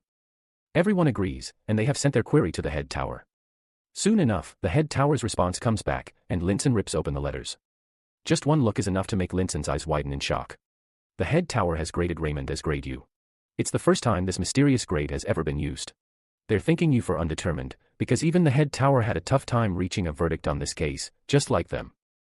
Well, Linson is pretty sure that neither the fourth prince's mother nor the king will have any issue with the outcome. Even if Raymond is officially recognized as a healer, the medical sciences still won't be acknowledged as a proper form of treatment. So in the end, it all works in Linson's favor. And that's how the world's very first grade U came into existence, starting with Ray. Among his peers, Raymond still got picked on and mocked for having a useless grade. With people saying he got his skills from witchcraft. They thought it suited a bastard like him, and the letter U became his symbol from then on. But as time passed, people started to see grade U in a different light, calling it untouchable. Or even ultimate. Something far beyond even grade SSS, even surpassing the mythical grade 10, turning grade U into the most powerful rank of all. That part of the story takes place way later, but for now, in the present moment, Raymond lets out tears of joy for finally passing the certification exam and becoming an official healer. He says farewell to the days of apprenticeship, plain veggie soup, and stale bread, because now he can finally walk the path of steak. With a fiery grin, he lights a match and declares it's time to ditch this hellhole called Belland Infirmary, planning to burn the whole place to the ground. But just as he's about to leave, Hansen catches up with him. Healer Ray nearly jumps out of his skin, scrambling to say it's cold out here, so he's just trying to warm things up a little. Hansen calmly reminds him, it's summer. Afterward, Hansen reveals he received a grade C. So, Raymond asks about his plans as a certified healer. Hansen awkwardly admits he's not entirely sure, even though he received a message from Maple Infirmary. This news thrills Ray, knowing it's one of the 3 largest infirmaries in the capital, practically monopolizing healthcare for the common folk in the area. Raymond offers his sincere congratulations, but Hansen immediately asks about Raymond's own plans. Raymond brushes off the question, expressing his desire to treat Hansen to a good meal instead. Hansen wonders where an apprentice like Raymond would get the money. Raymond confesses he secured a loan from Healer Lending after getting certified. Hansen is horrified, demanding to know what possessed Raymond to pull such a stunt. Raymond replies with a playful smirk, saying he has his reasons, but food comes first right now. Later, these 2 newly certified healers hit the booze, getting drunk all the way through the night. Seeing the Shadow Prince in such high spirits, Hansen figures it's the perfect time to ask something that's been on his mind. He takes a deep breath and goes all in, asking where Raymond found the ancient relic related to the medical sciences, even if it's broken or incomplete. Hansen says he just wants to poke around, maybe learn something from it, and promises to keep it top secret. But Ray, completely wasted, bursts that bubble fast by blurting out that there is no relic. He just randomly got blessed with the knowledge of medical sciences one day while cleaning.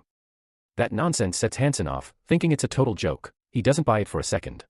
Still, Hansen says he gets it. After all the crap Raymond's gone through, maybe he just doesn't want to talk about it. He still hopes Raymond would trust him enough to share it. Raymond insists it's not a lie, but Hansen, clearly hurt, storms off without another word. Days later, at Maple Infirmary, Hansen learns that Lore Infirmary reached out to Sir Raymond. That's the top infirmary in the capital, second only to the exclusive Hellion Infirmary for nobles. He can't help but notice how the Shadow Prince is already surpassing him. But then, he overhears some jerks gossiping about how the Shadow Prince actually rejected their offer. That's something Hansen never saw coming. Hansen completely loses it, barging into the Shadow Prince's dorm and shaking him awake from a peaceful sleep, demanding to know why he turned down Lore's offer. He tries to drill it into the Shadow Prince's head that Lore is way better than Maple Infirmary in every way. But Ray, still groggy, drops the real reason. He's decided to start his own infirmary. That throws Hansen off completely. Raymond reminds him that he already took a loan from Healer Lending just for this. Hansen gets even more fired up, asking how a rookie like him thinks he can pull off something this big. He's pissed, thinking Raymond's treating it like some child's play. He lays it out straight. Raymond needs real work experience before jumping into something so huge. But Ray, stubborn as ever, says this has been his dream ever since he became a healer. Sure, he's just a novice resident who still needs hands-on experience to level up, but that's the whole point. He turned down the prestigious Lore Infirmary because he knew he'd be stuck watching high-ranking healers treat patients instead of actually getting in the game himself.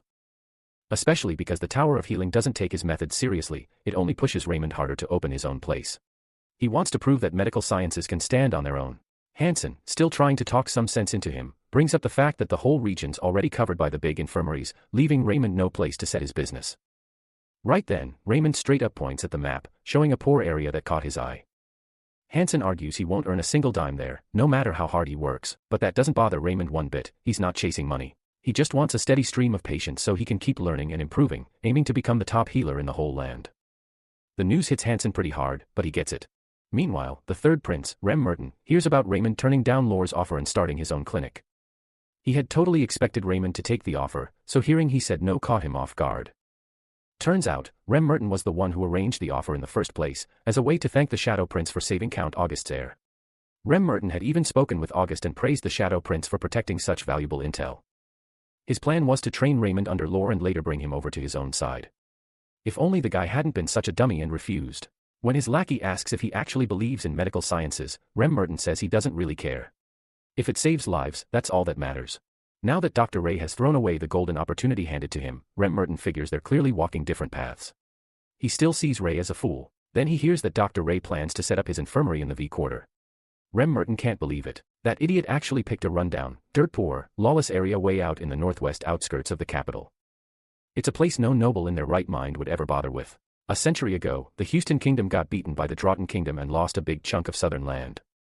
Houston folks who lost their homes were moved to the edge of the capital and were relocated to the outskirts of the capital, leading to the creation of the massive slums in V.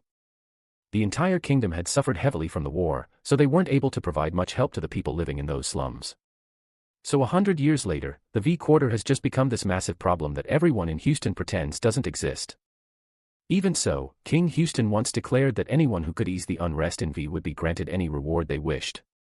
Despite that, all three princes, Chiron, Rem Merton, and Settle, as well as the proud swordsman and fourth prince, all tried and failed to bring peace to V. In the end, Rem Merton concluded that this place isn't something that can be fixed. It needs to be burned to the ground, because there's no other way. Even though everyone else ignored the V slums, their dad was fixated on those people, always seeing them as Houston citizens. Now that everyone else has failed to address the issue, Rem Merton sees the Shadow Prince taking his turn. Meanwhile, in Bellend Infirmary, everyone's judging the bastard's choice for picking V of all the places. They think bastards like him will fit in society.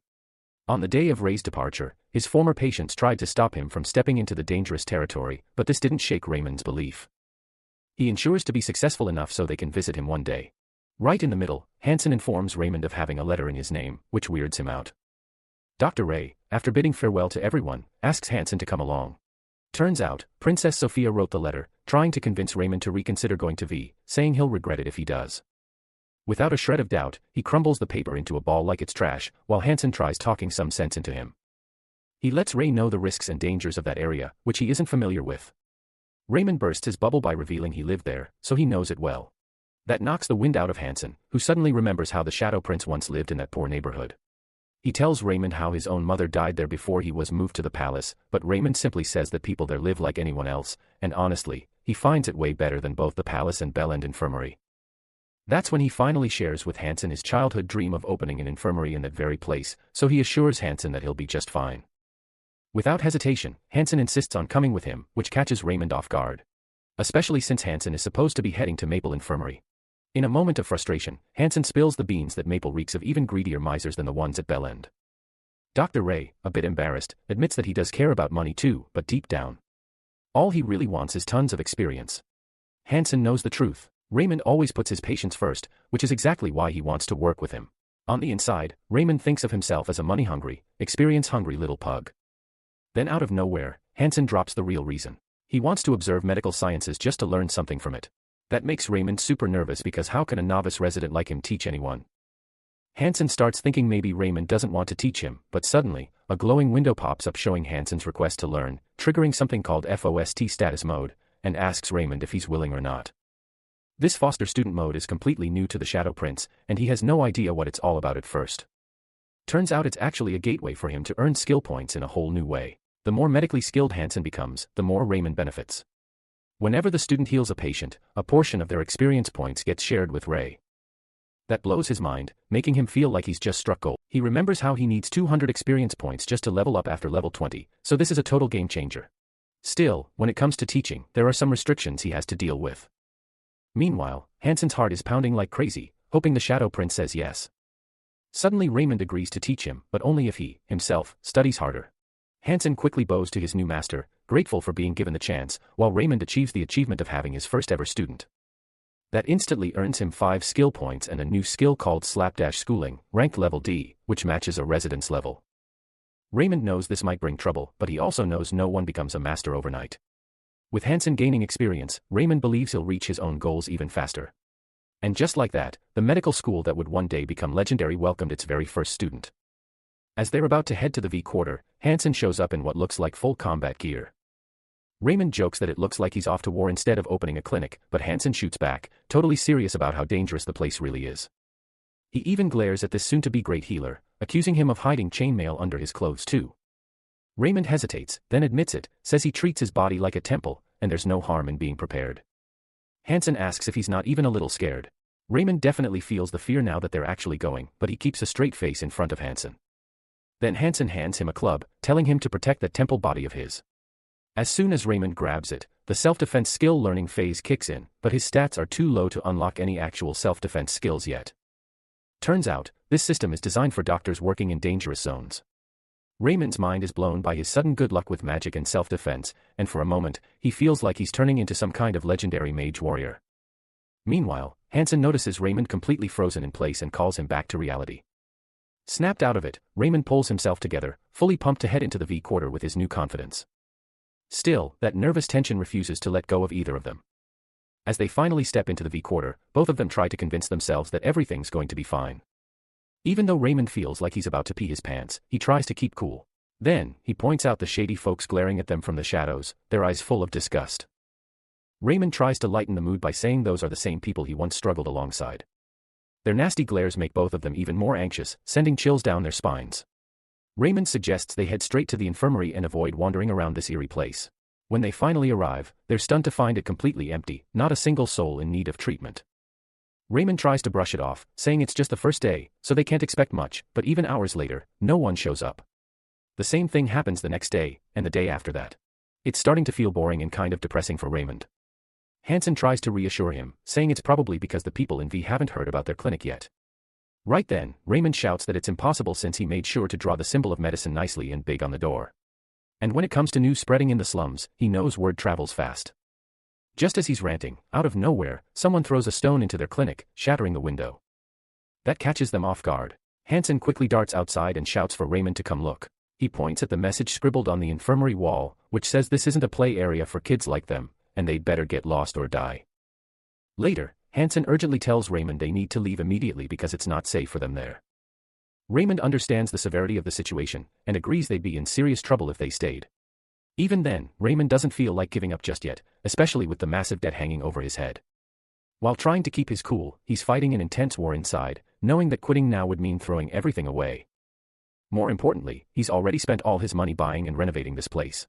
And if it fails, it's all going straight down the drain. Even if he tries selling it again, there's no way he'd make a decent profit. And on top of all that, there's still a huge interest to pay. Just the thought of it sends chills down his spine. Plus, Raymond knows the healer lending group is dead serious about their money, so he's stuck in a tight corner.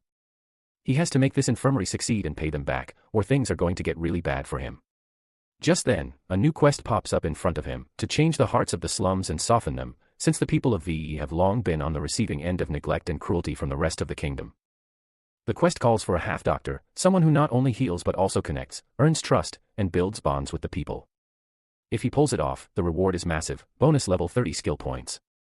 His debt's crushing, his clinic's falling apart, but this new quest might be the lifeline he needs. No doubt about it, one thing's clear that there's no room for failure, especially with dangerous threats looming. He decides to stay, but Ray leaves the choice up to Hansen, letting him decide whether to stay or go. Hansen's eyes light up like he's found a new sense of respect, noticing how much Raymond cares about the poor, but Raymond's mind is locked on one thing, paying off that crushing debt. Because of that noble choice, Hansen insists on staying, thinking that leaving would be a shameful move on his part. Raymond realizes this guy's got the wrong idea, but instead of correcting him, he turns his focus to what really matters, which is the need to do something about the situation before it spirals out of control. And right then, Ray gets an idea. At the slum plaza in the city, when Hansen starts shaking like a leaf at the sight of such a big crowd, Raymond steps in to calm him down, reminding the guy about the chain mail hidden under his healer outfit. Raymond actually prefers a place full of people over an empty street. Between the two of them, the novice healer is the icebreaker, trying to spark up a conversation with the two men standing in front of them. He reminds them it's him, Ray, and casually asks how they've been. The men are shocked to see the little boy who once went off to the palace standing there now. In the hope of being recognized, Raymond decides to play the nostalgia card. Like a burst of light, he talks about how nice it feels to be back in VE after so long. Like coming home. He even throws in a childhood story about getting beaten like a stray dog by Mr. Bob and Mr. Tom's, hoping it'll hit the right emotional chord. But the cold look in their eyes says a lot, and inside, Raymond starts to panic, wondering if any of this is actually working. Then, the men snap, demanding to know when the heck he came back, especially after becoming royalty and earning that fancy title. They make it crystal clear that VE isn't some place for royal entertainment.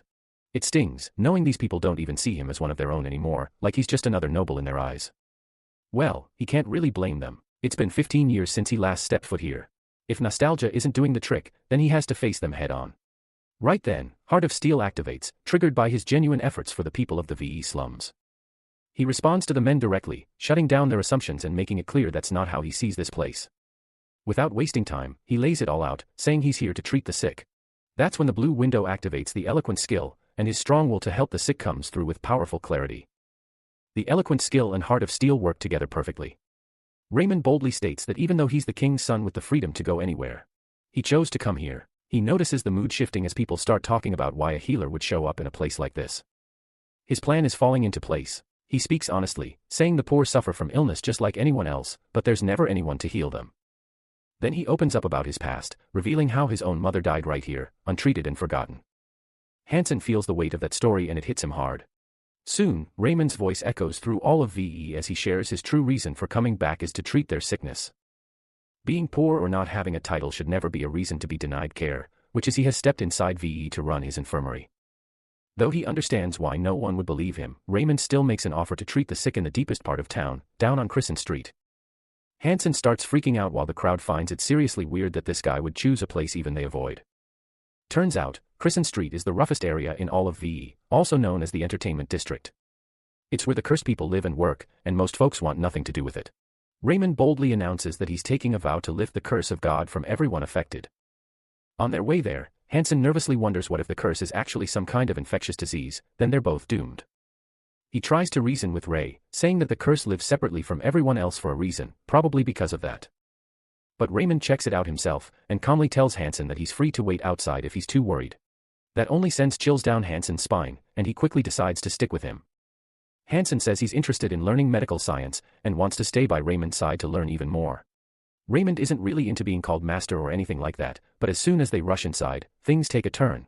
He bumps into a woman who looks like a creepy ghost running low on sleep and caffeine. Hansen comes clean, saying he's here to heal them, but she finds that absolutely hilarious. She reveals herself with skin covered in red spots, and dares Ray, the so-called healer, to cure what she calls the curse of God. Hansen immediately thinks it has to be infectious, but Ray insists on taking a closer look, which surprises the woman. Most people wouldn't dare come near them. He quickly examines the red spots and some ulcers too, and it's clear to him that this isn't a curse, just a simple skin disease. He, with her permission, asks to examine the others as well, including all the affected areas. The women are willing to show their skin, though they warn Raymond not to blame them if he ends up cursed. He calmly explains that this disease doesn't spread by touch, so they can relax. Not only that, he takes the time to educate the women, letting them know it's nothing supernatural, just a treatable skin disease. Whispers start floating around among the women, but Ray gently breaks the truth that it's syphilis. When asked about the cure, the soon-to-be great healer explains that the spots will go away, and the disease becomes dormant since it's a version of syphilis. Some people were lucky enough to get treated early and manage their symptoms before things got worse, but those with advanced stages were unfairly labeled as cursed by God. Hansen is scribbling down all this ancient medical knowledge like he just unlocked a hidden treasure. Raymond remembers that the treatment is the same for all types of syphilis. Without missing a beat, he asks for some stale, rotten bread, planning to create a magic pellet. Hansen has no clue what Raymond's up to, but he beams with a big smile and gives him his full support anyway. Magic pellet is actually the legendary drug penicillin, the one that flipped the entire medical world upside down. There's no need to go all out, making it just for syphilis when Lepentina's herbs can do the job just fine. The only problem is that what he really needs is way too expensive, which is a total bummer. Raymond starts whining and calling out to his future treasures. The riches he swears will be his someday. Compared to the rare ingredients, moldy bread is way cheaper, so he decides to extract penicillin from that instead. Sometime later, Raymond manages to create a penicillin solution and mixes it with the staph bacteria he collected from the patient's skin. Right then and there, he watches the penicillin do its thing, wiping out the bacteria completely. That's how Lepentina got its very first batch of antibiotics thanks to the Shadow Prince. And he earns the title of creator of penicillin. It's something even future generations will respect. For this breakthrough, he gets 100 skill points and 2 bonus level ups. On top of that, he learns the skill of alchemy, though his extraction level is still low. Right after that, basic alchemy kicks in and floods his brain like a burst of knowledge, giving him the power to pull components out of herbs and turn them into usable extracts. This way, he figured out how to cut down the amount he needed, and drastically lowered his expenses. Now that's a nice sight, gold piling up and making medicine just got way easier. Fast forward to the application part, he had all the women from the entertainment district rub the ointment all over their bodies. That pretty much drained the energy out of these two dummies, and they started dreaming about getting a day off. This passed, and the women were honestly shocked to see their skin glowing like it used to. They believed the curse had finally lifted and couldn't thank the healer enough. They had no idea how to repay him, especially knowing how expensive all of it must have been. Raymond clearly sees that these women were left behind in the mess of Vaslem for so long, so expecting money isn't realistic.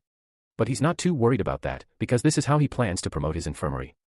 He humbly tells the women that helping the sick is his calling, and their recovery is all the reward he needs. Though deep down, he knows that if his infirmary catches on like wildfire, his fortune's just a matter of time.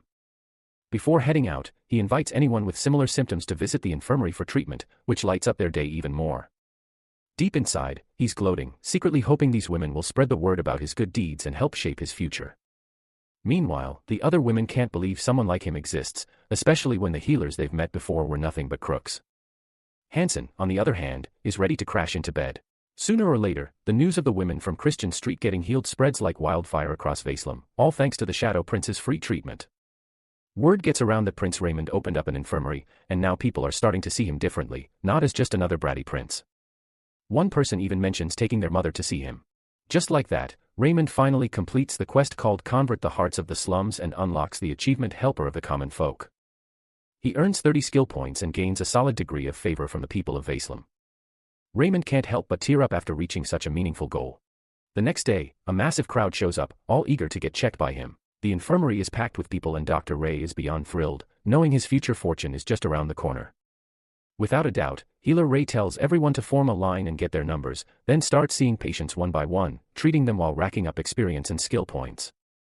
Even Hansen's having a good time helping out under Raymond's care. Raymond is grinning over the commission he gets from Hansen's experience points, which are helping him level up even faster. He's honestly proud of his decision to take Hansen under his wing. One old woman compliments Raymond's gentle and kind nature, saying that other healers used to be cruel and disrespectful toward her. Her son can't stop thanking the Shadow Prince for treating his mother, and that grateful smile warms Raymond's heart. Later on, Hansen curiously asks how he came up with the cure for syphilis.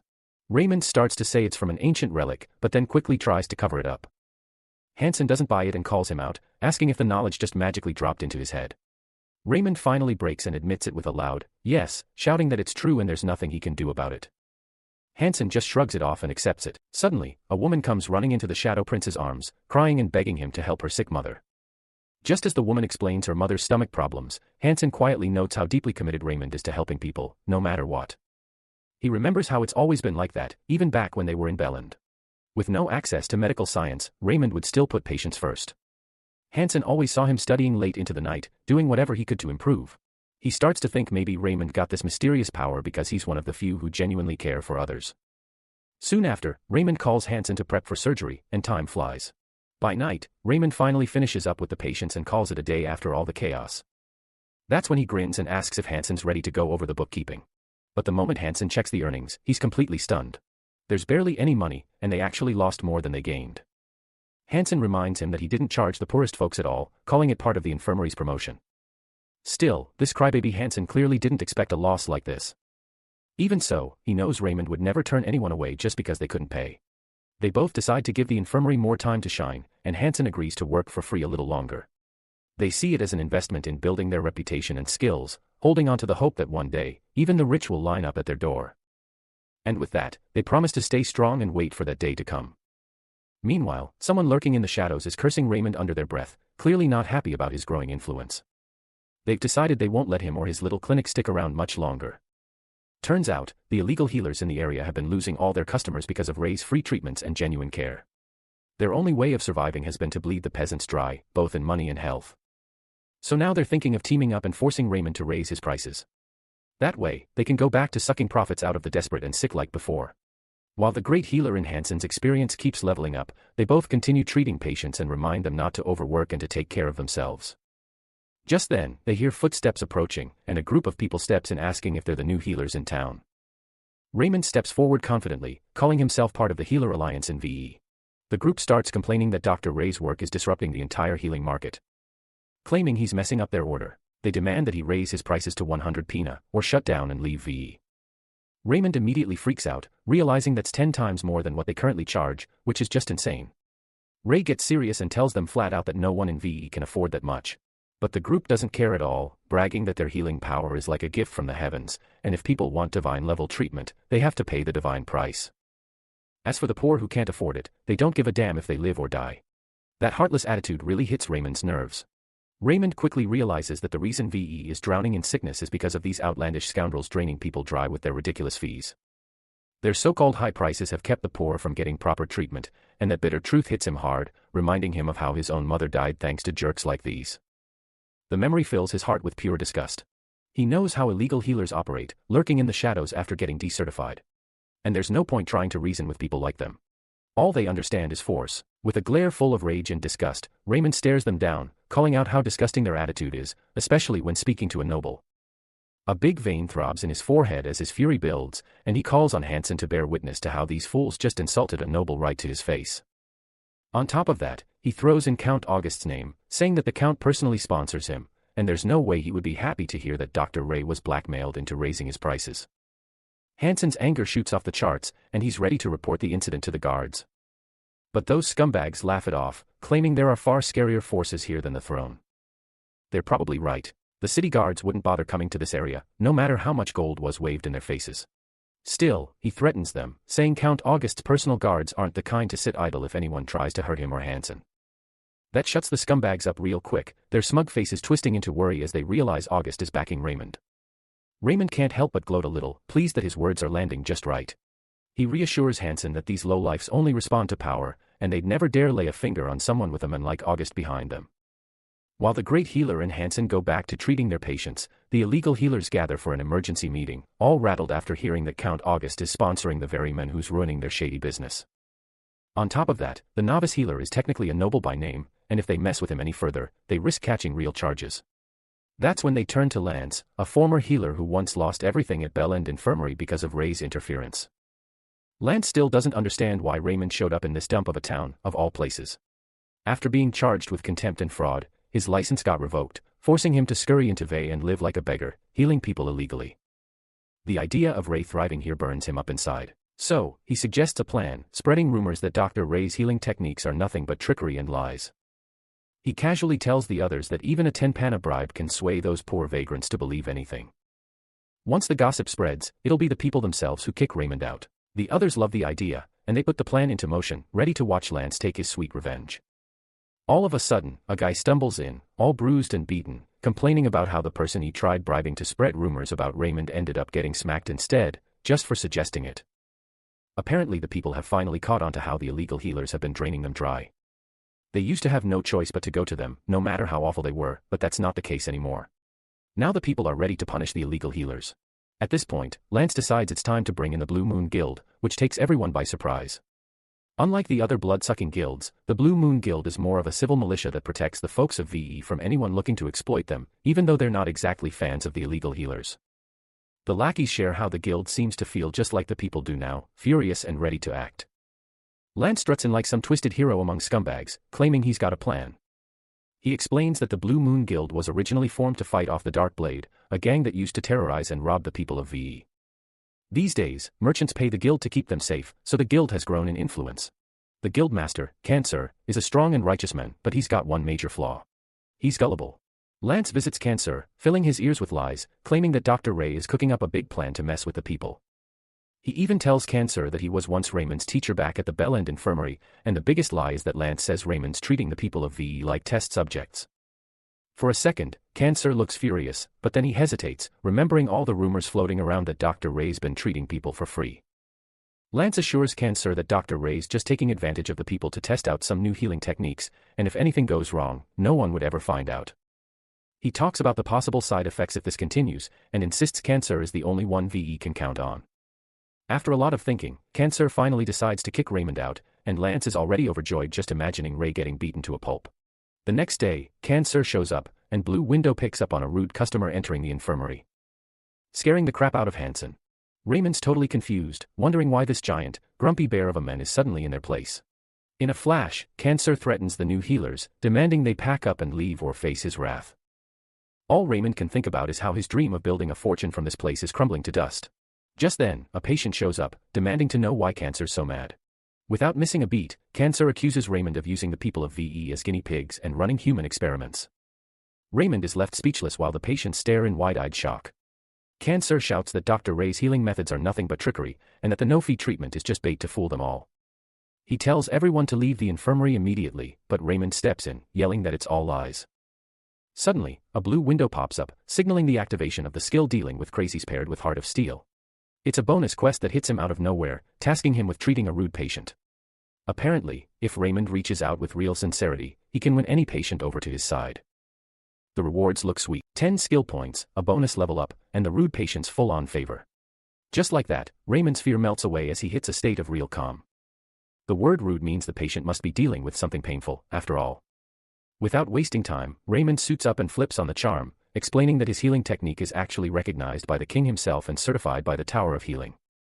He even points out to Cancer that the other illegal healers in VE are trying to slander him just because his fees are low. That clicks something in Cancer's mind, reminding him how Lance used to charge outrageous fees, which probably drove the townsfolk mad. The guy even scammed money out of Blue Moon Guild members. That just lights Cancer's fuse, and he storms off, saying he needs to do a little verification, promising to return. But Raymond stops him, knowing this guy is actually the patient mentioned in the quest. Raymond's clever side kicks in hard, there's no way he's letting a high-ranking thug walk off without paying up. So he shifts into sweet talk mode. While chatting over a cup of tea, he casually asks if Cancer's got some nagging issue the other healers couldn't fix. That's when Cancer finally opens up, looking a bit embarrassed, saying he's been having recurring problems in his rectum, with blood in his stool. Raymond quickly puts 2 and 2 together. It's hemorrhoids. Without missing a beat, Raymond offers to treat him, saying it's a pretty easy fix. Cancer's feeling a little unsure, but the fact that Lance already drained a fortune from him over this same issue pushes him to trust Raymond's words that it won't come back. He's all set, and Dr. Ray figures out the problem is a grade 3 internal hemorrhoid. So he gets ready to cut off the affected tissue using surgeon's finesse. His attunement bumps up to 28. First comes the anesthetic herbs, then he cuts off the hemorrhoid tissue and ties the blood vessel with thread. After that, he makes a cut above the tie and stitches up the wound to finish the whole thing. Out of nowhere, a bunch of blue windows pop up, rewarding him with 10 skill points and a level up. Meanwhile, Cancer's stunned that it was done so fast. Raymond calmly tells him he'll have around 3 days of discomfort, but recommends doing a sitz bath until the pain goes away. Then he explains exactly what kind of bath that is. In the end, Cancer's all smiles, super thankful that Dr. Ray finally fixed a problem he'd been suffering from for years. Of course, Raymond's real focus is on the payment. He's thinking 20 or 30 pina would be nice. But Cancer says no real kindness can be paid back with a few lousy coins. Raymond doesn't mind the sound of money, but what really shocks him is Cancer pledging to be his full-time bodyguard in VE, offering high-level protection to his infirmary. And just like that, Cancer throws down a stack of nearly 300 pina that leaves the great healer and Hansen with their jaws on the floor. With that said, Cancer storms off to take down Lance. Even when Lance's name comes up, Raymond couldn't care less. He's too excited thinking about eating beef for dinner. Meanwhile, Cancer's out there wreaking havoc, ready to crush Master Lance for conning him and the poor people for so long. Not to mention, Raymond can't believe Lance has the nerve to slander a saint like him of all people. The illegal healers squad, taking a united front, admits their mistakes and begs the big guy to spare them. However, Cancer's smacks and hits break their teeth, sending them off with a lesson. Anyone who stays in VE will get a lifetime of porridge. These scumbags are chased out and are never seen here again. In the meantime, Raymond's infirmary hits great success after that incident, and his experience points soar to new heights, reaching level 28. He's itching to reach 40 real soon. However, he notices the patient flow is taking a toll on his physical strength, so he decides to focus on increasing his strength first. After that, he plans to invest in intelligence. Soon, his solo leveling will earn him the title of the greatest healer this land has ever seen. One day, Cancer bursts in with dangerous news. A plague is coming, forcing Raymond to pack up and run. He's sure anyone who stays will be infected and die. Hansen's freaking out seeing this coming from a giant bearman. Raymond knows it's smallpox with a fatality rate of over 30%, and it's as deadly as the Black Plague. Raymond believes he might be able to save some people, but there's no treatment that will save everyone. However, Raymond's mind is torn over whether he should leave or not. Apparently the Grim Reaper in the lands of VE is actually smallpox, also known as the Cursed Mist or Black Death.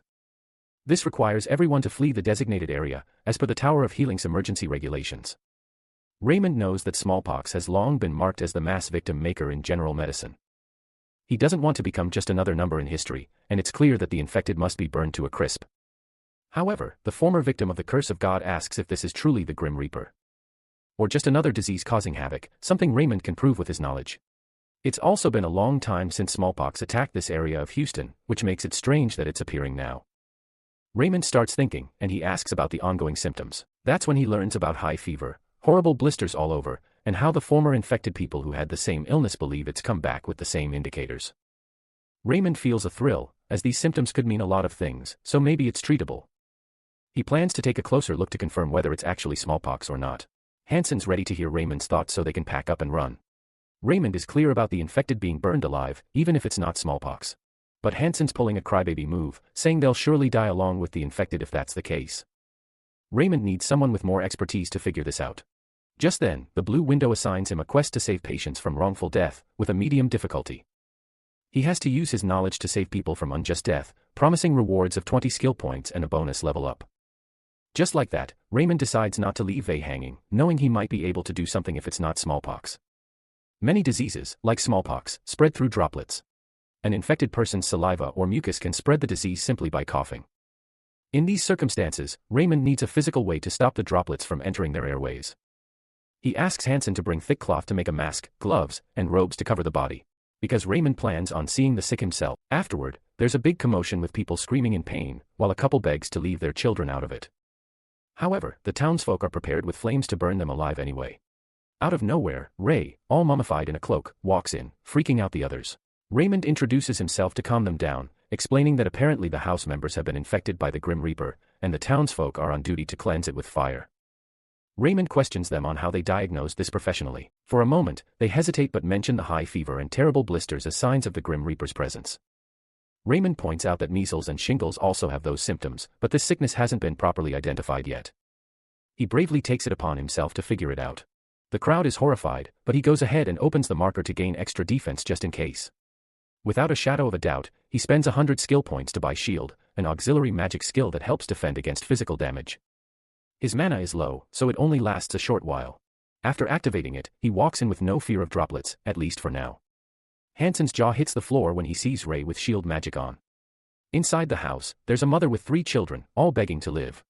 When they meet Ray, the healer, they think he's a prince come to save them. He insists on examining them first. Visually, the illness mimics smallpox, but it's not the Grim Reaper. It's actually chickenpox. The key difference is that there are no spots on the hands and feet. The white marks are only surface level. He assures them it'll go away on its own, so there's nothing to worry about. The woman is completely shocked, and Dr. Ray leaves her absolutely amazed. After that, he explains everything to the folks outside and calms the fire. Sometime later, the woman prays in gratitude to the Shadow Prince for rescuing them, and says her children are all fine now. Even the flame warriors from that night thank the Shadow Prince for stopping them from killing the innocent. Right then, his quest ends, and he unlocks the achievement called People's Caretaker. Earning 20 skill points along with level ups. His reputation increases, and he also receives a fair amount of favors. Raymond loves the warm feeling that settles inside him, filled with the joy of seeing Vei finally reaching some stability. Everyone's happy now, looking forward to a healthier future. Meanwhile, the king is having trouble with Vei for becoming a growing liability, and Droton is on the verge of starting a war. Lin Zhen supports the third prince's opinion that Vei must be brought down. Now the final decision rests with the king. This time around, Raymond's kitchen is flooded with the aroma of grilled meat. Hansen's cooking up a feast after the family who had chickenpox shared some meat with them as a thank you gift. Raymond can't stop drooling, casually dropping the fact that beef helps boost immunity, while Hansen happily serves it up. As they eat, Raymond feels good about hitting level 29 and having earned the favor of the people. After all the chaos, they're finally enjoying some peace. Raymond is confident that once he reaches level 40, he'll leave his novice days behind. And a much easier phase of treating patients will begin. Out of nowhere, Hansen drops a question, asking if Raymond really used shield magic at the infected house. As usual, Raymond panics and starts lying, but decides to come clean. He confesses the truth behind the magic, and Hansen actually thinks it's pretty cool. But the soon-to-be great healer explains the shield only lasts a short time, so it's not that big of a deal. Hansen figures it's probably because Raymond's low on mana, the mystical power used for healing. Magic, auras, and more. Healers heal, mages cast spells, and knights use mana blades and auras. As a healer, Raymond does have some mana, but his stats are sitting around 1. Hansen thinks upgrading the mana would really help Raymond treat patients better. Everyone uses mana, sure, but the way knights, mages, and healers apply it is totally different. Knights train by building lower chi under the navel, mages focus on knowledge to form middle chi in the chest, and healers develop upper chi in the brain that flows through the whole body. Out of all 3, healers have the hardest time accumulating mana, which is why those God-gifted folks with huge mana reserves make the best healers, and a grade F- like Raymond used to be is considered nothing. That's why he could never really improve or grow his skills. Still, he hasn't figured out which type of mana actually powers his medical science abilities. Out of the 3 sources, the novice healer is using magic without storing any energy in his chest, so he figures it must be the system doing all the work, and he really needs to read up on it. Just then, a patient's scream shakes the place, and both the great healer and Hansen rush out to help a man who has fallen off a roof. When Raymond finds him not breathing, he immediately tells Hansen to start CPR. Meanwhile, the king is visiting Vei to meet the people, but his servant Garmin isn't happy about it, especially since Prince Remmerton got hurt in this dangerous place. King Houston brushes it off, reminding Garmin that he's a sword master. They want to get a better feel of the town, so the king decides to stop by the saloon. Inside, while the royal group enjoys their drinks, they overhear some drunk locals gossiping about a patient who died at this soon-to-be great healer's infirmary. Apparently, even though Raymond tried CPR for nearly an hour, it wasn't enough. The folks talk about his low fees but also whisper rumors about human experimentation. Saying he's just like the other princes and how the people of Toila see all royals as nothing but tools of power. Suddenly a woman stands up for Ray, pointing out how other healers wouldn't have even tried to save the men, but those 2 never turned their backs, not even for an hour. She says the healer even cried beside the body when he couldn't save it. According to modern medicine, a doctor is supposed to grow from the deaths of their humans, and when Raymond broke the news to the man's wife and kid, he was so heartbroken he kept apologizing while bawling his eyes out. He truly never wants to go through that again. The woman defends Raymond with all her heart, calling him an angel sent from heaven and a prince meant to serve the people. Her words spark others to speak up too, sharing how the Shadow Prince helped their families and friends while other healers only moved for a hefty price. The crowd begins to hail him as the Prince of Slums. Back home, Raymond unlocks the title, Helper of the Poor, and his reputation in VE blows up. Raymond now comes with an extra effect, recognizing him as someone who supports the downtrodden but holds major influence among the people of VE. As a reward, he earns 20 skill points and a bonus level up. Raymond beams with happiness, already dreaming of the fortune he might make in the near future. Meanwhile, the king and Garmin realize that Dr. Ray's popularity in VE has completely blown through the roof. Garmin had thought the guy wouldn't even survive basic living, but before he can say much, the king suddenly starts coughing badly, and it's only getting worse. Deciding it's time to return to the palace, they head out, but along the way, they hear a woman crying for help while a bunch of lunatics are messing with her. The king, fired up to teach them a lesson, draws his sword, which is already leaking a fierce sword aura. He dashes forward, takes down the thugs in an instant, and frees the woman, assuring her that she's safe now. But just as he lowers his guard, the woman turns out to be no victim at all. She's a planted assassin. With a wicked grin, she whips out a knife glowing with an aura and lunges straight at the king. The king manages to defend himself just in time from the girl he had rescued from the thugs, only to be shocked when he realizes she's actually an assassin who set him up. He swings his blade and slashes her shoulder, but before he can follow up, she whispers a smokescreen spell. At first, Odin assumes she's using it to escape without being seen, but as the smoke thickens, he starts feeling something strange in his throat. He begins to suspect the smoke was no accident, especially if she somehow knew about his coughing illness. Suddenly, she lunges at him from behind, but thanks to Odin's quick reflexes, she only manages to graze his arm before he turns around and drives his blade into her chest. She collapses with a heavy thud. Moments later, Garmin rushes over asking if Odin is okay. Odin insists he's fine, but Garmin points to the skin around the wound turning purple, warning that it's poison. When Odin tries to brush it off, Garmin stresses that they need to treat it now before a small cut turns into losing the entire arm. Odin mentions that the castle's AAA healer, Helion, should be able to handle it. But Garmin quickly tells him that waiting until then might be too late. Despite acting calm in front of Garmin, Odin can clearly see the signs of necrosis, and he knows that if nothing is done, it'll likely result in having to amputate his arm. When Garmin suddenly suggests visiting Raymond's infirmary for emergency care, Odin reluctantly agrees. The two of them arrive at this soon-to-be great healer's infirmary, both wearing masks and hoods. When Raymond sees the blood on their masks, he panics, wondering if they're guild members who have been in some kind of fight with other guilds. He, trying to hide his fear, invites them inside to treat Odin's arm, but Garmin quickly explains that the injury is poison-related and requires immediate attention. Raymond begins to suspect they might be criminals, but being a good doctor, he decides to move forward with the treatment. When he examines the cut and sees how serious it is, he asks if there are any other symptoms. Odin responds that he's feeling lightheaded, his pulse is irregular, and something about his voice sounds familiar to the Shadow Prince. They state the symptoms, and Dr. Ray explains that the poison seems to be a mix of hemolysin and a neurotoxin. Odin feels that Dr. Ray isn't qualified enough to treat it, so he asks him to at least stop the poison from spreading for now, so he can get more advanced treatment elsewhere. However, Raymond reassures him that he can treat it using white snake antivenom since the poison is a combination of triple white snake venom and alpenrose extract.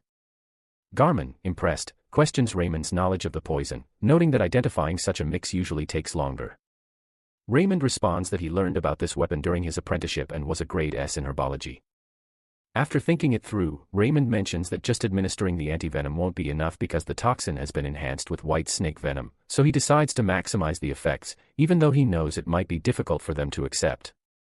When they ask him about it, the Shadow Prince says he'll have to inject the antivenom directly into Odin's veins rather than having him ingest it, but Garmin quickly gets defensive and refuses to let Raymond do it, calling it foolishness. The reason for Garmin's reaction is that syringes have never been used in Lepantina.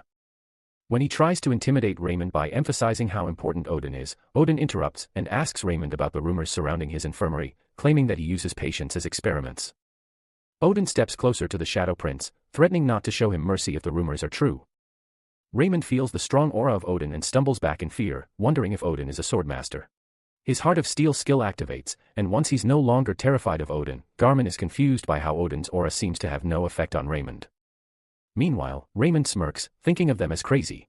Raymond decides to stand his ground and tries convincing them that his suggested treatment is nothing more than a well-practiced technique from ancient times. He grabs Odin's hand and swears on his mother's surname, Penin, to prove his pure intentions. After thinking it over, Odin finally agrees to the treatment, so Raymond pulls out a syringe. When Odin questions it, the soon-to-be great healer explains that it's made by the dwarves and is used to inject medicine directly into the blood. After warning Odin about the sting from the needle, Raymond injects it. Once it's done, Garmin anxiously checks on Odin. Just as Odin is about to say something, he suddenly gets dizzy, which makes Raymond panic. Wondering if he did it wrong since it was the first time he used a syringe. To their surprise, Odin finally looks up and says that the dizziness and headache are gone. And he feels much better than before. He wonders how the antidote worked so quickly when it usually takes much longer. Raymond breathes a sigh of relief and gets excited about eating meat the next day. Odin then asks if his arm will heal on its own, and Dr. Ray tells him that the necrosis will stop soon, and without any unpleasant effects, the skin will repair naturally. Odin realizes he made the right choice coming to the Shadow Prince, or else he would have lost his arm. Feeling grateful for Raymond's healing of Princess Sophia earlier, he decides to reward him. Hansen arrives at the infirmary and is surprised to see the two patients who arrived in his absence. Odin, appreciating Raymond's work, asks him what he would like as a reward. Without second, Dr. Ray asks for money, which surprises Odin. Odin then generously clarifies that healing patients is his job, so Odin just needs to pay for the treatment since it's no big deal. Pay for the treatment. Novice healer is plotting greedily, planning to demand a large sum since Odin seems to be a high-ranking guild member, given his aura. After stating that he'll only charge money, Raymond adds that it will be an expensive amount. Garmin asks in surprise if Raymond doesn't want anything else, since they could easily grant him anything with their authority. Dr. Ray, acting like a saint, says he's just a healer with an obligation to treat his patients. Meanwhile, he secretly plans to demand a hefty sum that would be difficult for them to pay. While Garmin acknowledges his integrity, Odin casually asks for the amount. The Shadow Prince says 500 pesos, something he hasn't asked from any of his patients before. Garmin's eyes widen in surprise, and Hansen leans in to whisper that 500 pesos is what most folks in VE earn in 6 months. But when Raymond stands his ground, Hansen just sighs and tells him to ask for coins instead of a check. Even though Raymond feels the price might be too high for them, Garmin actually thinks 500 is way too little for the antidote. He says anyone else would have asked for around 2,000, and considers Raymond a generous healer. Odin then curiously asks why Raymond is working so hard here when he clearly has the skill to open his own infirmary in a better town. Glad he wasn't questioned about the fees, Raymond just smiles and says he has a bigger goal. Garmin is touched and assumes Ray's goal is to heal people for the rest of his life. He can't believe how gracefully this random man has grown up. As Odin gets up to leave, he suddenly claims he doesn't have any money on him, which gives Raymond a mini heart attack, thinking they're about to walk away with free treatment.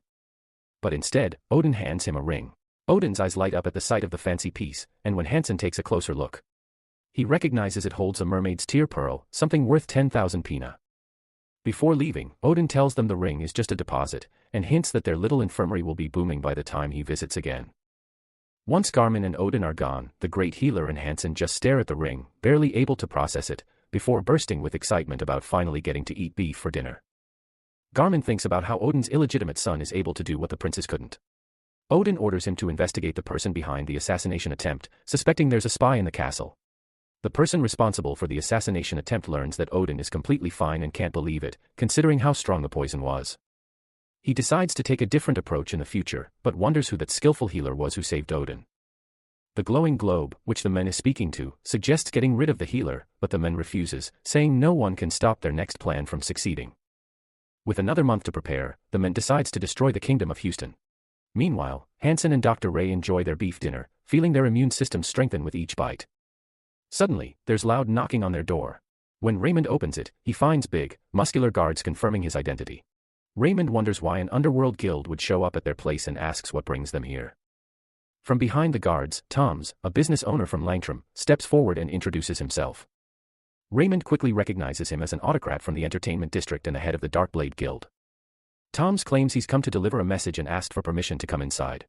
Toms and his men walk inside, and when he sees the meat, he calls it animal food because it's of low quality. He presses his finger against the plate, and it shatters into pieces, leaving the great healer and Hansen shocked. Hansen quietly whispers to the Shadow Prince that Toms was once the top-ranked mana user and knight. Toms orders his men to throw away the cheap meat, and they start slamming things around. Raymond doesn't understand why Toms is at their place, and his facing the boar's skill activates. He decides to meet them head-on by acting like them and asks Toms what he's here for. Toms notices Raymond's confident demeanor and realizes that Dr. Ray isn't intimidated by him.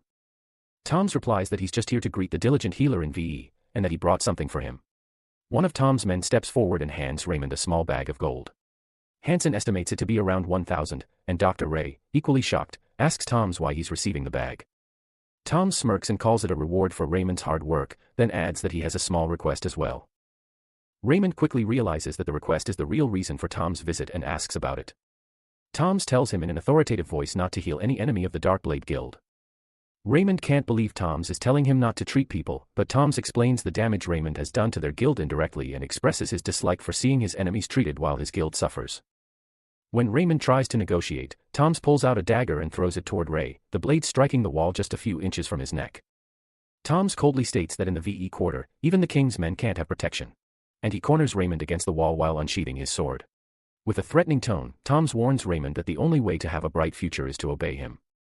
Toms withdraws the sword from Raymond's neck and bids him goodbye in an intimidating manner, hoping to meet him again in the same friendly way. After they leave, the novice healer is left stunned, while Hansen asks if he's okay.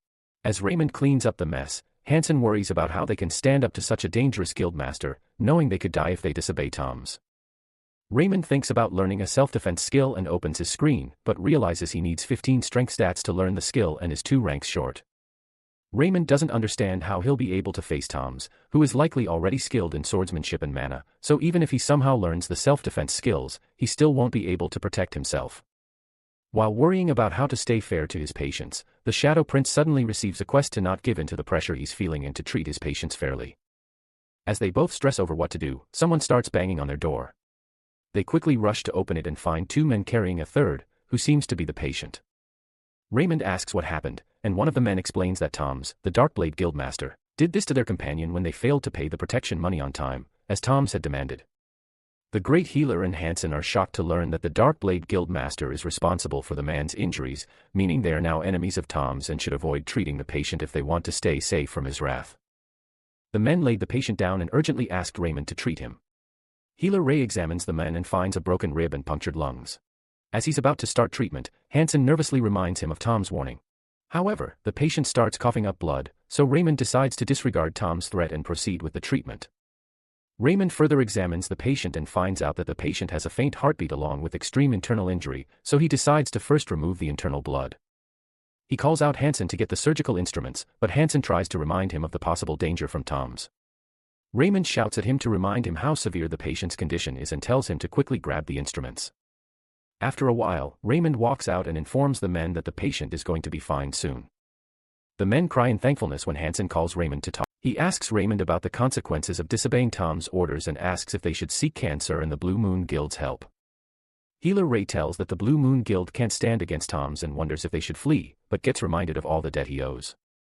As he is worrying about what to do, his quest accomplishment notification pops up, informing him about the upcoming reward for it. Raymond receives a hidden reward that allows him to upgrade any one of his skills to an A grade for a day. Right now, all his skills are still at D grade. Suddenly, he gets 2 new quests. One is to keep treating his patients, and the other is to wipe out the entire Darkblade Guild. He can't understand why he's being given such a quest when he's just a healer. He even considers running away, but doing that would get him caught by the healer lending group and turned into a slave. Stuck between impossible choices, Raymond starts thinking if he should use his reward to boost his magic skill, since a grade magic is something only the top-ranking mages have. With that, maybe he could stand a chance against the Darkblade Guildmaster. But the problem is, even if his magic skill gets boosted, he still doesn't have enough mana to properly cast even a D-grade spell. That's when he starts thinking about using the reward on some other skill that could help him escape this mess. Then suddenly an idea hits him. He runs over to the table and quickly starts writing a letter. He calls out to Hansen and asks if he can send the letter to Cancer. Hansen, confused, watches Raymond scribbling away and asks what's going on and what the letter is about. Raymond says he's not going to run away, which surprises Hansen, and he immediately tries to convince Raymond how risky that decision is, reminding him that the Darkblade Guildmaster is a violent man. But Raymond calmly assures him that he knows that very well and still chooses to stay. Hansen insists again, saying that treating patients is important, but it could put both of them in serious danger. Raymond finishes writing, places the letter in an envelope, and tells Hansen to just trust him. He knows exactly what. He hands the envelope to Hansen and reminds him how important his role is in all of this, telling him to deliver the letter to Cancer no matter what. Hansen nods, takes responsibility, and heads out without saying anything more. Once Hansen is gone, Raymond decides it's time to use his temporary level enhancer reward on the skill called Heart of Steels. The moment he activates it, his determination shoots up to the max, and he feels an intense surge of energy rush through him. Suddenly all his fear disappears. With newfound confidence, Raymond walks straight into the Dark Blade Guild. As expected, Tom's reacts with intimidation, but then casually says that he was just about to visit Raymond regarding a certain matter. Raymond knows exactly what he means. He's definitely planning to kill him for treating the patient. But now, Raymond doesn't feel the slightest bit threatened. With his upgraded skill active, he stands tall and says he has something to say. When Toms gives him permission, Raymond bows and apologizes, leaving Toms and his men confused by his sudden behavior. After a short pause, Toms asks why he did something he now regrets, and Dr. Ray promises not to repeat his mistakes, saying he's realized everything this time and wants to devote his loyalty to him. He puts on an excited act, and starts convincing Toms about the benefits of having a healer by his side, especially one skilled enough to be acknowledged by the king. Toms laughs at this soon-to-be great healer's offer, and questions why someone who used to work for the people of VE is now offering his services to him. Healer Ray, noticing the guards around them, leans in close to Tom's ear and whispers that his true motive is to make money. He says he couldn't land a proper job, so he ended up setting up shop in VE, but now that he's found Toms, he no longer wants to waste his life treating the poor. After living 23 years, Raymond has gotten really good at acting compliant, and with his newly boosted skill, he can now flatter Toms even better. He keeps pestering Toms to accept the offer, and even offers to give him a free full-body checkup as a token of his thanks. He then explains how, using an ancient medical technique, he can detect and prevent future diseases through a detailed examination. After Toms agrees, Raymond asks him to send his men away since the process is confidential. Toms waves them off and lies down on a nearby couch. Raymond starts by examining his abdomen and slowly moves up to his chest. Toms seems a bit surprised when he notices the strange device Raymond pulls out, a stethoscope crafted by dwarves, so Raymond briefly explains how it works. While checking his chest, the Shadow Prince suddenly claims there's something unusual with Tom's heart, and unbuttons his shirt for a closer look. Seizing the perfect moment, Raymond places his hand over Tom's heart and activates his lightning skill. Thanks to the Shadow Prince's high intelligence, the magic hits with full force, knocking Toms out cold. As soon as he's unconscious, Raymond receives his quest rewards and feels a surge of pride. He realizes that the reason he succeeded was simply because he bowed earlier, and even though Toms was known as the most violent and powerful man around, he still fell to a single shock aimed at his heart. Raymond pulls out some rope from his suitcase and ties Toms up tightly, then decides to stay hidden until Cancer arrives to back him up. He cracks the door open slightly and peeks out, thinking how much easier it'll be to take down the rest of the Dark Blade Guild now that their terrifying guildmaster is captured. Toms was the reason the guild had such a strong grip, and being one of the best high-ranking mana users, his fall gave Raymond a major edge. After watching the hallway for a bit, Raymond turns around with suspicion, wondering if there's a hidden safe nearby. He figures the feeling might be a result of his Heart of Steel being upgraded to A grade.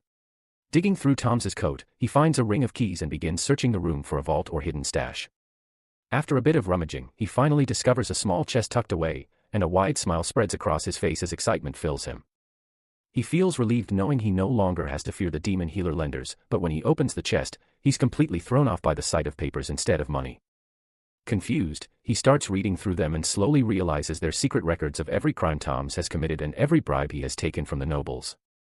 As he keeps flipping through the documents, Toms suddenly wakes up and glares at him, demanding to know how he dared to fool him. Still tied up, Toms can't move but seethes with rage. Dr. Ray, annoyed that Toms is already conscious, typical knight behavior, tells him to stay down and even threatens him, feeling no fear thanks to his A-graded skill and the ropes keeping Toms restrained. But to his shock, Toms suddenly channels mana into his hands and slices through the ropes using mana blades, freeing himself with ease and leaving Raymond frozen in disbelief. Toms rises from the couch and starts walking toward him with fury in his eyes. Dr. Ray, scrambling for words, awkwardly lies that the ropes were part of a special medical exam, but Toms yells at him to shut up because he's about to kill him. In a panic, Raymond pulls up his stats bar, hoping for a miracle, and notices he has some unused points from leveling up. He quickly boosts his strength by 2, bringing it to 15, and purchases the self-defense skill.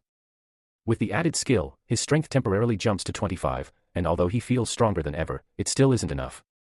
He's facing the most powerful knight in the guild, and despite everything, it looks like he's about to be crushed. Toms reaches out to kill Ray, but Ray squeezes his eyes shut and thinks about the life he still hasn't lived, a life full of riches and comfort. Refusing to give up, he remembers his Heart of Steel skill and grabs a wooden rod nearby. He swings it at Toms, who doesn't take it seriously at first, but when the rod actually hits him, Toms collapses on the floor. Raymond can't believe what just happened. Right after, he starts receiving reward notifications for his bravery, one of which gives him a burst of strength when fighting against someone stronger than himself. Seeing those messages, he becomes convinced that Toms is truly down for the count. As he debates whether he should tie Toms up again, a loud rumble echoes from outside the building. He, thinking Consor might have arrived, peeks out, and is stunned to see a massive crowd from the Blue Moon Guild gathered outside, yelling to take down the entire Darkblade Guild while calling Raymond a prince. Still confused, he checks his screen and finds out that he's been given the title of Helper of the Poor. Meanwhile, an hour earlier, Hansen had second thoughts about just handing over the letter to Consor and leaving Raymond alone in danger. Realizing that Dr. Ray had done so much for the people of VE, Hansen decides not to turn a blind eye and instead shouts to everyone nearby, telling them that Dr. Ray went off to fight the Darkblade Guild alone for their sake. As word spreads, the people become worried for Raymond's safety, and that's how they all ended up coming together to support and save him. Hansen stands silently, watching everything unfold and asking what just happened. All the people around him reassure him that they managed to save Raymond.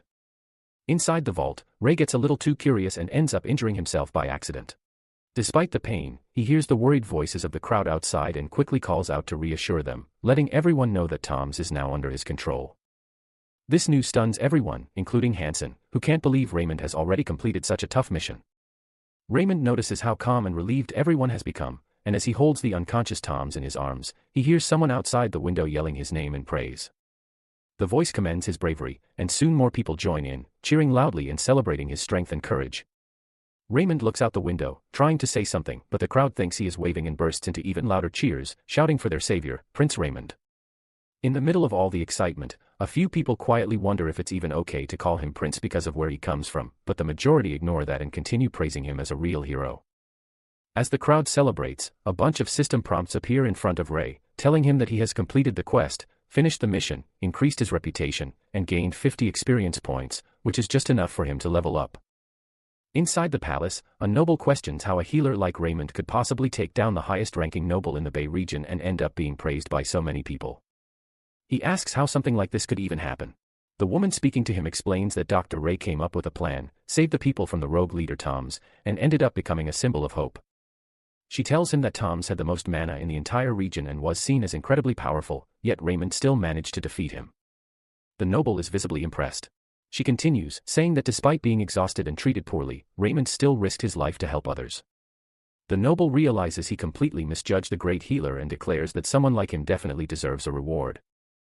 Then she drops an even bigger surprise, revealing that during the mission, Raymond also found a secret book filled with records of crimes committed by powerful noble leaders. The noble's eyes go wide as she explains that the book includes names of those who worked with the Dark Guild and others who took bribes to commit horrible acts. He nervously asks if she's sure, and she confirms it, adding that even the names of Bay Region's own administrators are in the book. Alarmed, he warns that if this information spreads, it could bring down the entire political system. Meanwhile, down in the palace's underground prison, Tom sits alone, full of regret, cursing himself for being taken down by a healer. He vows that next time, he won't let Raymond off so easily. As he stews in frustration, 3 armored men enter his cell. At first, Tom smirks, thinking they're nobles coming to rescue him, but his face quickly changes when he realizes they're palace guards getting ready to interrogate him. Panicked, Tom warns that if any nobles find out about this, there will be serious consequences.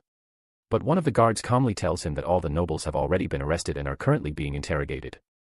After intense torture, Tom eventually breaks and confesses everything about his involvement with the Dark Guild and the crimes committed by the noble leaders. As a result, the Dark Guild is officially dismantled. Raymond becomes known as the savior of the slums, and his level and influence in the Bay region skyrocket. He reflects on how far he's come, now regarded as a true hero by the people. Later, Hansen finds him and offers a homemade beef dish, expressing admiration for how the Shadow Prince has risked his life day and night to protect others.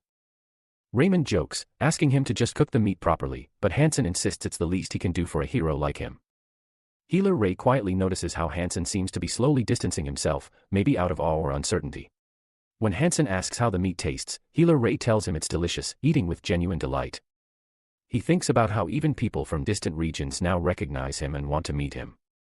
When Hansen asks what prize he'll request for his accomplishments, Raymond answers immediately that he wants money, nothing else. The next morning, the great healer and his group board a carriage headed for the palace. He reflects on how the day has finally come, noticing how even the servants now speak to him with respect. Upon arrival, the palace grounds are packed with people cheering his name. The people raise their hands and declare that he is now Sir Ray, ready to cleanse the land of corruption. As he prepares to say his farewells, something suddenly catches his eye to raise his hand.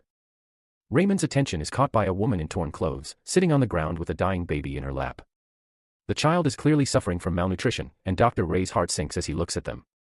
He tries to hold himself together, realizing that, as a mere healer, he feels powerless to change the harsh lives of the people in the slums. He gazes at the woman with deep pity, thinking to himself how most slum dwellers live in such dire conditions, deprived of basic necessities, while the rich and powerful do nothing to help.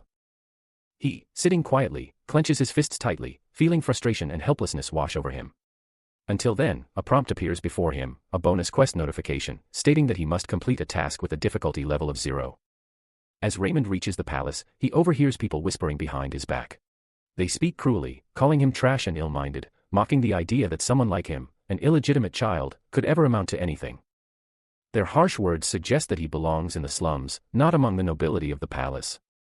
He listens silently, rage simmering inside, vowing to himself that one day he will become the best healer in the world. Then, he will return to confront them and prove that he is worth far more than they claim. As he walks through the palace corridors, he notices 2 young men bowing in gratitude before Princess Sophia. He pauses, admiring her beauty, but soon sees her become stern and commanding. She scolds the young men, questioning why they are idle and not working toward their assigned targets. Her fierce demeanor leaves them scrambling away in panic. Raymond then approaches her and greets her politely. She responds by saying that their meeting is not intentional, she just happened to be passing by. He notices how she emphasizes the coincidence of their encounter. Just as they are about to part ways, she turns to him and asks what he plans to request for his reward at tonight's ceremony. Raymond replies that he hasn't thought much about it yet. She advises him to choose wisely before walking away. Ray, now feeling a mix of confusion and pressure, heads toward the palace room where Prime Minister Galman and the second and third princes are already present. As he enters, he curses himself for not knowing in advance about their presence. Overwhelmed, he bows and pays his respects. The 2 princes watch him coldly, showing no emotion. The third prince, Rem Merton, burns with jealousy as he rants internally about how the Shadow Prince has suddenly won the hearts of the slum people, something they had tried and failed to do for years. His face tightens in anger as he watches Raymond. The second prince, Cairn, smirks and asks Rem Merton why he's so jealous of someone like Raymond. The 2 brothers mock Raymond's low birth and humble origins, making crude jokes about him being like a little puppy they plan to use for their own purposes later. They continue whispering, clearly underestimating the great healer and treating him like someone they can manipulate. Soon, the king calls the Shadow Prince forward. Raymond steps ahead and does as instructed.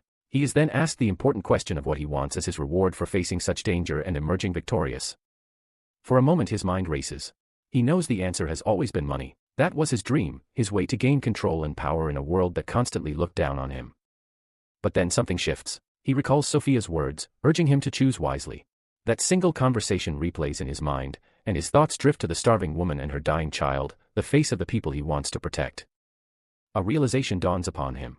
This is his chance to make a real change. His eyes light up with purpose as he looks up, ready to ask not just for himself, but for something much bigger, a chance to change the fate of the slums forever. Just as Raymond is about to ask for his prize, his thoughts drift back to the slums, the filth, the suffering, and the helplessness he sees every day. He regrets how powerless he has felt for so long.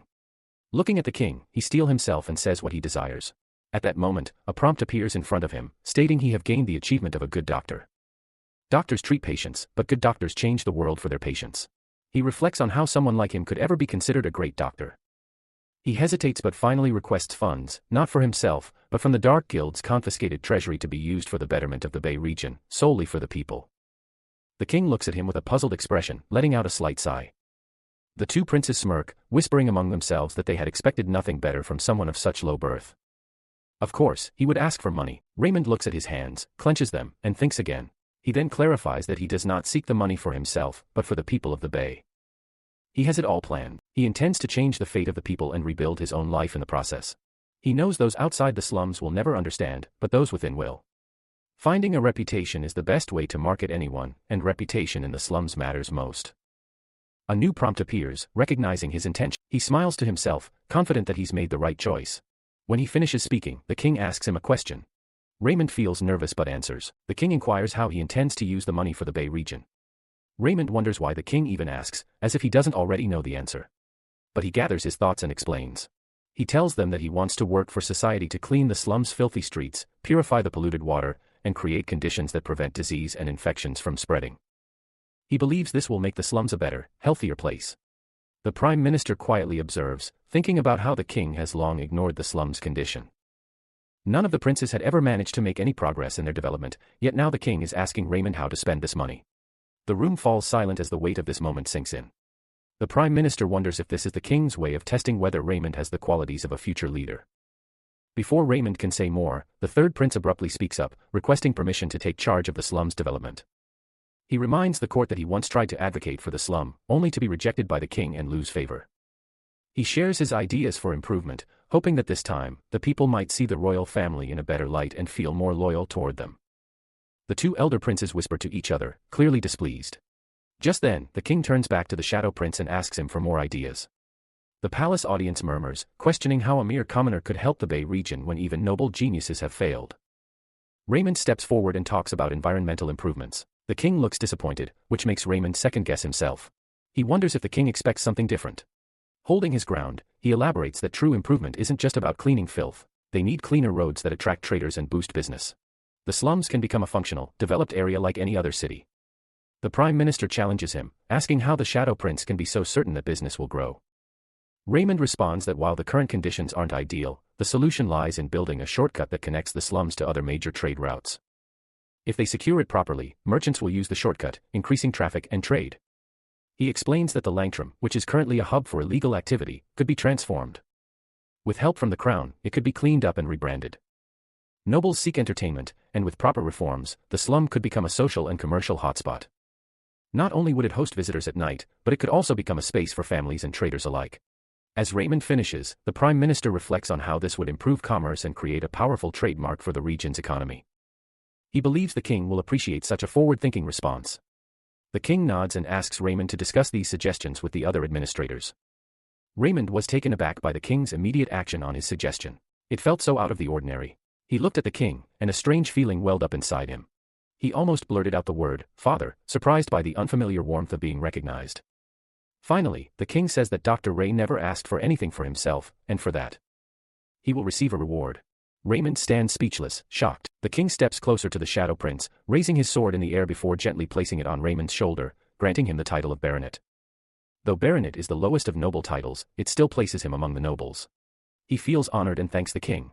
The king then brings the sword closer to the Shadow Prince's face and asks what family name he would like to carry, anything he desires. Without second, Dr. Ray replies that he would like to be called Pennin. The king nods solemnly and takes an oath, proclaiming that from now on, Raymond shall be called Baronet Pennin, swearing by Odin himself, as Raymond is his son. The name Pennin is his mother's surname, and it now becomes part of the noble records. Somewhere far away, a man watches the ceremony through a magic ball. He questions how an illegitimate child can become a baronet. Such a thing is unheard of, and yet, as the son of Odin, Raymond not only receives noble status but is also given an evaluation of a higher rank. The man is stunned by Raymond's levels and achievements, left speechless by the results he sees. His expression turns dark. He reconsiders his plans, thinking to himself that Dr. Ray is more than just a skilled fighter. He's becoming a symbol. The man instructs his companions to handle any clues that may have been left behind. Their sinister plan is just beginning. The hints lie in the innocents who were killed, their silence hiding secrets. One of the men replies with a sly smile, saying that the traces are long gone.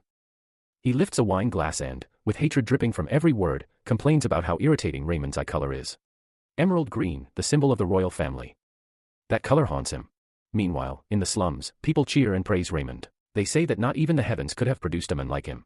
He's like an angel, saving lives and transforming their fate. A prompt appears before Raymond. He has reached a bonus level. More people begin to know his name, and more voices start talking about him. His kindness moves people to tears. His reputation rises, his levels increase, and his titles begin to improve. He's becoming known as the savior of the slums. Raymond smiles, filled with happiness. He turns to Hansen and asks who he is himself.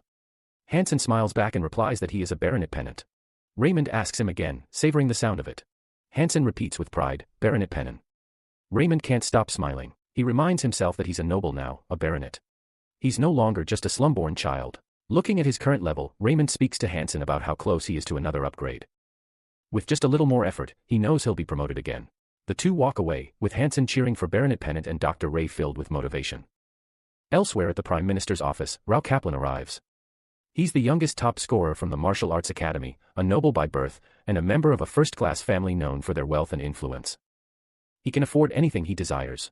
As he sits across from the Prime Minister, he proudly begins listing his achievements. After listening carefully, the Prime Minister offers him unexpected advice. He should seek help from Ray, as no one knows the Bay region as well as he does. Rao Kaplan is stunned. He wonders how someone of noble status like himself is supposed to talk to an illegitimate child like Ray, let alone work with him. The very thought unsettles him, but almost instantly he catches himself. He scolds his own thinking, realizing that one cannot judge someone by their origins. He decides he will see the truth for himself. He must find out who Raymond truly is with his own eyes, not through the filter of bloodlines or status. He reaches the Bay region in a carriage, observing the atmosphere with his eyes. He remembers how demonic the image of the Bay used to be in the public's mind. He thinks to himself, noting how much the atmosphere has changed, it's not as gloomy as it was before. The carriage rider looks at him, turns his head, and thanks him, calling him Prince. Rao, grinning with attitude, asks, "What prince?" The rider quickly apologizes for calling him that, and then tells him about Ray, the prince. The savior of the slums. Rao thinks to himself, how can a person like him change so much? The rider starts telling him about all the times Raymond has saved them from danger, giving the slums a new life. Rao's face becomes gloomy, clearly tense. He angrily stops the carriage and steps onto the road. The carriage driver keeps talking about Raymond's greatness, but Rao can't bear it anymore. He looks around the place with fierce eyes, reminding himself of all the times people praised Ray, how good of a person he is, how he saved so many lives, and the goodness he brought to the Republic of Slums. Rao thinks to himself that this much praise can't be real, no one can be that good. The driver keeps going on and on about the prince, and Rao is so sure this isn't the real face of Ray, he must be pretending. Rao is confused, and if Raymond is truly that nice, he must be a saint. Rao goes to meet Ray, who is busy with his work. Confidently standing at the door, Rao introduces himself as the new administrator of the Bay region. Healer Ray, focused on his tasks, listens, but politely declines the invitation to talk, saying he's too busy. Meanwhile, Raymond thinks to himself that Rao looks suspicious, and probably came to pick a fight, something he has no interest in. He tries to act strong and unbothered by the Kaplans and Rao. Rao takes a seat while Raymond continues working. As he watches Ray, Rao thinks to himself that Dr. Ray seems pretty friendly, very different from other healers he's seen before. Then their eyes meet, and Rao is completely shocked. He thinks to himself that Dr. Ray must be pretending to be good, surely he's evil on the inside. Is it the money he's after, or the reputation, or is he just creating a fake image? Raymond pauses, finishes his work, and smiles at the patient. He thinks to himself that the friendlier he is, the more his reputation will grow, and he'll earn a lot of money. As the administrator leaves, Raymond feels relieved he's gone. Afterward, Rao thinks to himself that Dr. Ray hasn't done anything wrong yet, so he can't charge him with anything, but he decides he'll keep a close eye on him. Sometime later, someone knocks rapidly at the door. Someone rushes to answer and finds a man unconscious, needing urgent healing. Raymond is called. The man, a stranger, had suddenly passed out in the middle of nowhere. The soon-to-be great healer examines him and finds that he's in a coma, his brain completely shut down, he is no longer alive. The person who brought the unconscious man starts crying, confronting the Shadow Prince in desperation. Dr. Ray, feeling a strange sensation he hasn't experienced before, asks about the patient's last activities, trying to piece together what went wrong. Using his healing abilities, he discovers that there was internal bleeding in the person's head, which ultimately caused his death. 3 days later, Hansen rushes to the Shadow Prince with urgent news, telling him that someone else has died too. Hansen tells Raymond that the woman died in the same way the man in the alley did 3 days ago. Dr. Ray, confused, wonders how something could spread so easily through the blood cells, making all the blood platelets burst. He realizes this isn't just a disease, it's a virus spreading quickly. He worries about how the rumors will blow up once someone finds out. Meanwhile, panic rises in the slums as people talk about how the same thing has happened again, mentioning how much blood the woman spilled. Rao seizes the opportunity to create a stage for himself to speak. After knocking on a door, he assures the people that, as the new administrator, he will definitely solve the mystery behind this. The crowd murmurs, with some people doubting Lao's ability to handle the situation because of his young age. He tries to calm them down, but the shouting only grows louder. Then, a voice rises in praise of Prince Ray, saying he saved them without fear, and soon the crowd starts chanting his name. Inside, Raymond panics, holding his head, wondering what he should do to stop the deadly virus. A prompt appears, telling him he has a quest to fight the contagion. He thinks about it and walks out of his house, deciding to take action, though he's also thinking about the money and rewards he might get if he succeeds. As he steps outside, he sees Lao standing there, staring at him with disgust. Lao tells Raymond he can't fool him and accuses him of sitting back while people are dying. Lao says he will help the people himself and slams the door shut. Raymond stands silently thinking, maybe Lao should handle it, but then he remembers Lao doesn't know about epidemiology. Only he does. Though his degree alone may not be enough, Raymond decides to go out again and tells the people he's taking the matter into his own hands. Outside, Raymond sees Lao already writing public notices, advising people on what to do. Raymond heads back inside and calls Hansen for help. He orders him to get every book available on the subject and starts working. He also asks Hansen to list out all the do's and don'ts during a contagion. Raymond spends the entire night reading, from dusk till dawn. When he gets tired, he speaks to himself, saying it still isn't enough without knowing the origin. His first suspicion falls on the people living on the other side of the Bay region, the semi-demons. They may look human, but they are half-devil creatures, evil and bloodthirsty. He starts connecting the dots but finds no concrete clues. He keeps working, pushing through exhaustion, searching for an answer. The next morning, Raymond was at his counter when someone knocked hard and called his name. Raymond answered and asked if he knew them. The man replies, panicked, that he's from the Kea plant house and that Lao suddenly passed out. Raymond stands up in shock, and both of them rush to Lao's place. On the way, the Kea plant house manager explains that the household is in debt and Lao is under heavy pressure. Raymond realized that even though Lao was from a wealthy background, he was facing similar hardships. When they arrived, Raymond quickly checked on Lao and told everyone that he hadn't contracted the virus. Since he's been working closely with the people of the Bay region, it might be another illness. Lao woke up and threw his pillow at this soon-to-be great healer, refusing his help. Raymond was embarrassed and wondered if he should go. After a while, the manager speaks to Lao, informing him that they've been asked for 2,000 pennies. If he doesn't get treatment, he'll die like the others. Despite this, Lao's ego remains high. He says he doesn't want treatment from a liar like Raymond. Raymond interjects, asking them not to pay him like this. He will want something else from them, not money. He approaches Lao's bed, holds his hand, and starts to ask why Lao always picks fights with him. Does Lao really think he's a liar who treats people just for money? He tells Lao there's nothing personal between them. As a patient, Lao is his first priority. Lao, confused, asks why Raymond is being so sincere about his safety. Raymond cleverly wins his heart with his pure intentions. The house help asks Lao why he's being so mean when Raymond is here to help out of nothing but goodwill. Lao agrees. After the argument, the soon-to-be great healer explains to Lao how the virus works. He tells him he has a cure and will try his best to save the people of the region. He informs Lao that he will now inject someone else's blood into his bloodstream. Lao denies him, but Ray insists there's no other means of healing. Raymond convinces him by saying he'll first inject the blood into his own body, and if nothing bad happens, then he'll use the cure on Lao. He adds that if it works, they owe him something valuable. He asks for the blood of a perfectly healthy human being, and the manager steps forward, offering his own blood with full dedication. The soon-to-be great healer explains how he's going to transfer the blood from one person to another, carefully dividing it into test tubes, testing it, and trying to kill the expired blood in their veins. He starts using his magic by buying magic points and leveling up his status. He looks at his hand, pushing himself as hard as he can. With each step, he unlocks more spells, his level rises, and his qualities improve. The prompts shift into mana, and now he becomes a mana holder.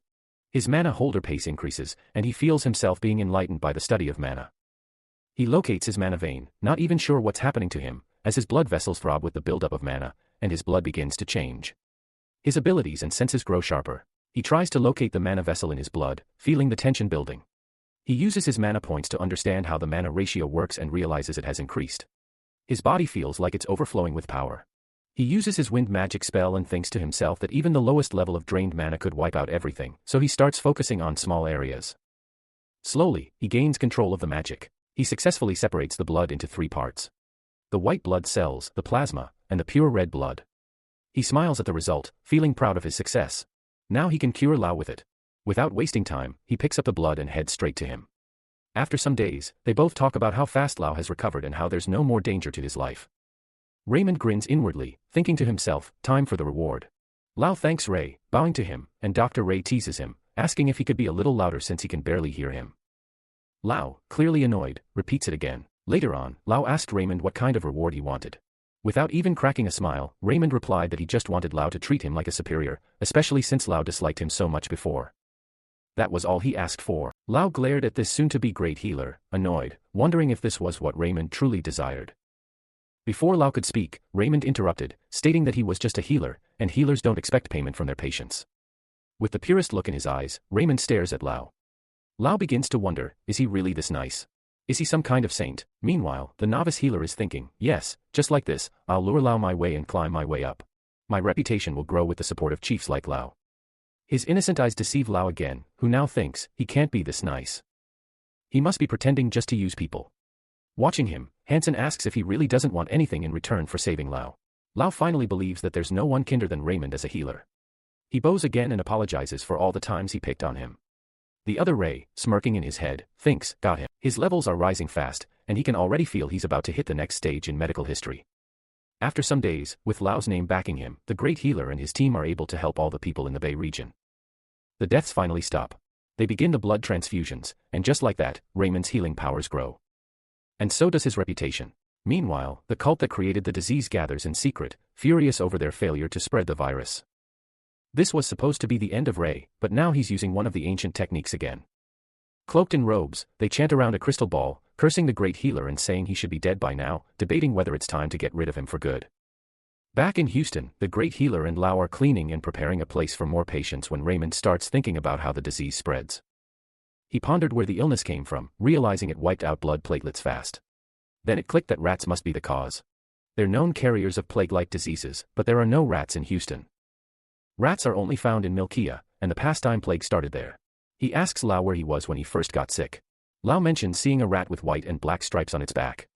That's when Raymond cracks the case the rats are the carriers. Someone must have released them on purpose. Since Houston doesn't have rats naturally, it had to be a smuggler. Only a few merchants travel between regions, and one of them must have brought the rats in. He tells Lau about his theory and orders him to go to the palace and inform the king, saying the king might be able to help them. Raymond also warns him not to mention that the theory came from him. There are too many people in the palace who are jealous of him, and besides, he's still on the wanted list. Instead, he wants Lau to say that he discovered it himself and now needs the king's help. Lau, thinking about Raymond's pure intentions, reflects to himself, how could I have ever doubted someone like Raymond? He finally agrees and tells him he'll carry out his sir's order. After some days, Lau reaches the palace and tells the king the full story of what happened in the Bay region. The king asks him for details about the disease, and Lau replies that he's completely sure of what he's saying, thinking to himself that he's finally having a proper conversation with the king. The royal committee murmurs among themselves, questioning how something like this could happen and whether others might still be at risk. The king wanted to quarantine the capital, but asked Lau how many were dead. Lau said only 2. The king was surprised, thinking it was a bad disease. Lau replied that Baronet Pennon found a cure, even though he felt bad for taking credit. The king then wondered if Baronet Pennon also identified the disease, recalling Pennon's recent success and now marveling at his apparent city-saving talent. Lau boldly stated that Pennon had not only figured out the disease, but also created the cure. Prime Minister Galman silently congratulated himself for bringing those two together. Then the 4th prince steps forward, trying to take control of the situation, saying he'll personally take care of every rat in the Bay region. He's thinking about how much he hates Ray, especially after Raymond took down the Dark Guild when his own people were involved. Wanting to gain some recognition, the prince asks the king for permission to lead the effort. The king agrees, but Galman raises a question, asking if the prince's soldiers are even capable of handling the job. Soon enough, the soldiers prove useless. They fail to act quickly, and the 4th prince ends up yelling at them. The people of the Bay start complaining, saying the soldiers are doing nothing but damaging their property. They all notice how the soldiers have the tools to catch the rats, but still can't manage to catch a single one. Galman thinks to himself that if the soldiers take any longer, the rat population will explode. And his clinic won't be able to handle the pressure. Worried, he heads to his kitchen and starts making a dish called pastime pie, which is basically cheese with the most disgusting smell imaginable, strong enough to lure rats in. He meticulously mixed the rat poison, then shifted his focus to making the bait taste irresistible to the rats. As he did this, his skills leveled up again. Now he could cook amazing food and enhance flavors expertly. He sighed, thinking he was always the one saving people. He quietly approached the 4th prince, who had a pot pie. Raymond noticed a rat and asked why Almond was there. Right then, the prince put the pie down, and a bunch of rats swarmed it and started eating. Raymond shoves him out of the way and quickly places another pie down. One by one, all the rats pour out into the open, right in front of the stunned soldiers. The people in the Bay region saw this as a miracle and cheered for their prince, yelling that he saved them again. But the 4th prince was angry and told them not to praise him or say his name. The crowd quickly apologizes and turns their praise to Baronet Pennon instead. Then the soldiers, going against their commander, start siding with Ray. The people began saying that Seidel's method was useless and that the cult's plans had failed again, forcing them to retreat for now. One of the soldiers thinks Prince Seidel's method is basically useless, especially after seeing him order the honorable royal guards to hunt rats with swords in the first place. That just doesn't make any sense. Besides that, he thinks Baronet Pennon's method was way simpler and way more effective. He keeps watching Ray, not really sure what the guy is up to. Deep down, he's kind of impressed, even a bit proud, seeing how the Shadow Prince, a guy who clearly never worked a real day in his life or trained in swordsmanship, somehow handles a sword with such control. His stance and posture definitely look untrained, but there's something weirdly solid about it. He actually kind of resembles a... Eventually, the soldier lets Ray, Baronet Pennon, know that he'll be receiving a reward from the palace, and that news makes Raymond light up with excitement. Inside the palace, the novice healer is cursing Lau under his breath for mentioning his name. Even though he made it clear he wanted to stay under the radar and avoid getting caught up in any political mess. He has zero interest in glory. Meanwhile, the king asks Raymond what kind of reward he'd prefer. The soon-to-be great healer figures his time is up, so he decides to just ask for money and get the deal over with. The king is a bit surprised by such a small request in exchange for such a huge achievement. But the soon-to-be great healer explains that simple pay is enough. He only did what was required of him as a healer. When he's kicked down, he knows that asking for anything more grand would only attract more attention, which he definitely doesn't want.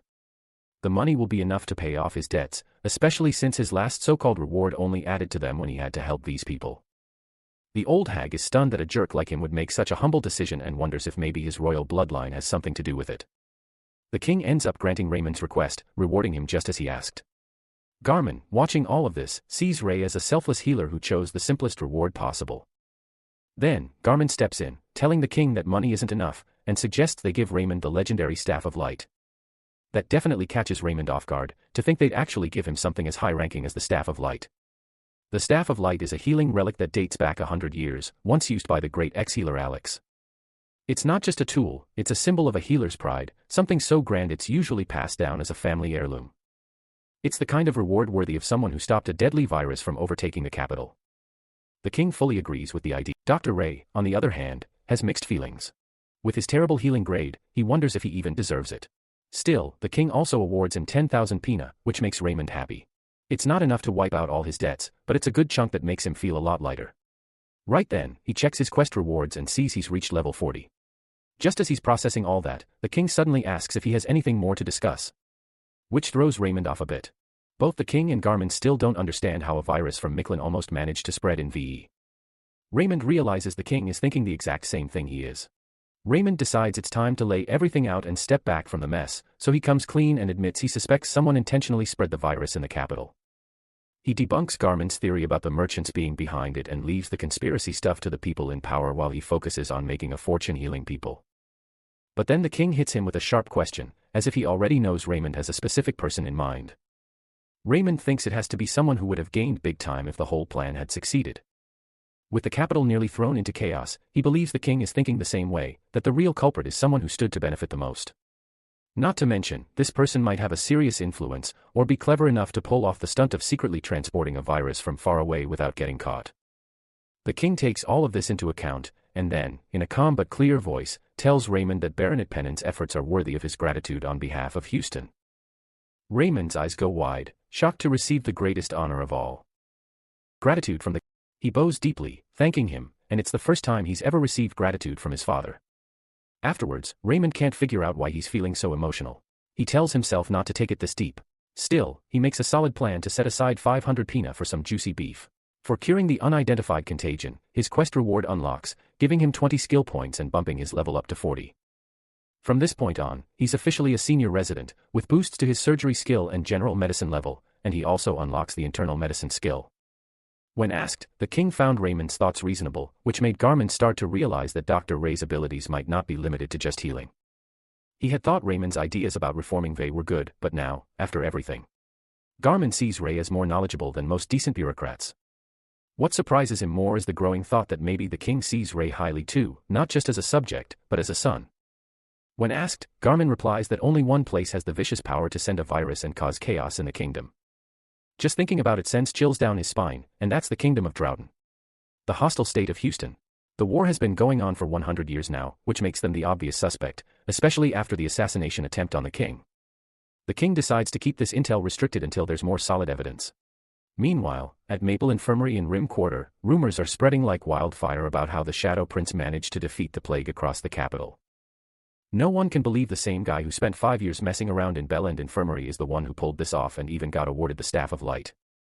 The big shots at Maple can't handle the fact that the legendary great healer Alex's staff is now in the hands of someone they call a bastard and a fake healer. What makes it worse is that Vey is right next to Maple, and their reputation is now on the line. Lady Christine is furious that their meetings are turning into slander-filled gossip sessions. Lady Christine DeLevin, daughter of one of Houston's 3 dukes, is one of Maple's top healers with her grade B+ healing. She's had enough of hearing nobody's putting Baronet Pennant's name above the table and walks out to go treat her patient. She doesn't care for sitting around with those whiny jerks, but her curiosity in medical sciences is real, and she plans to confront him for the sake of her patient. Over at Maple, the crowd of healers is having a hard time swallowing soon-to-be great healer's success, but with the king's approval backing him, there's not much they can do. However, Baron Canton, a grade C healer and the director of Maple Infirmary, sees a different angle. They realize that Dr. Ray's decertification might actually be the perfect tool to bring him down. With the time coming up for the compulsory education that every new healer has to go through, they're already scheming to make Raymond fail. In the minds of the Maple healers, they've seen how a grade C healer like Canton took the director's seat by playing political games, using his influence like a monopoly. Anyone who clashed with him conveniently disappeared from the Rim Quarter. Baron Canton enjoys the fear he brings and knows that if Ray keeps climbing the ladder of success, things could get bad for him. Now that Canton's been put in charge of this year's compulsory education, he plans to simply make Raymond fail, and honestly, everyone in the room seems to love the idea.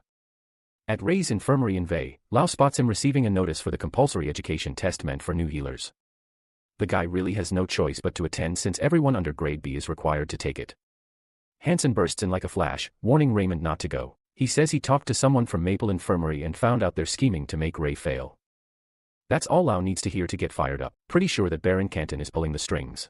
But Raymond stays cool and confident, saying it's just a simple class and he's far from a beginner now.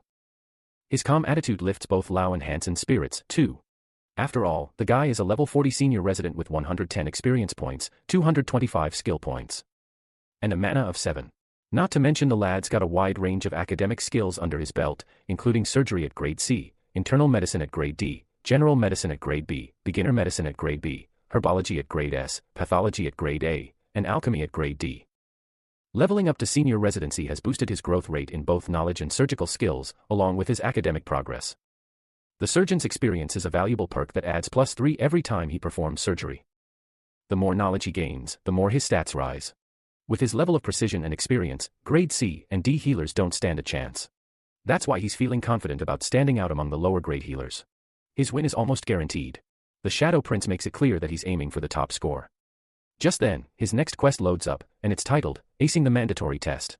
The condition is to go for top scores to earn a bonus level up, 15 skill points, and even push the public to reconsider the value of medical science. But the real reason behind Ray's motivation is the prize of 1,000 Peina awarded to the top student of the year.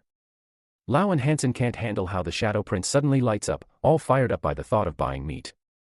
Meanwhile, Hansen starts feeling guilty for ever doubting him, realizing Raymond's true goal all along has been to revolutionize healing for the sake of the sick.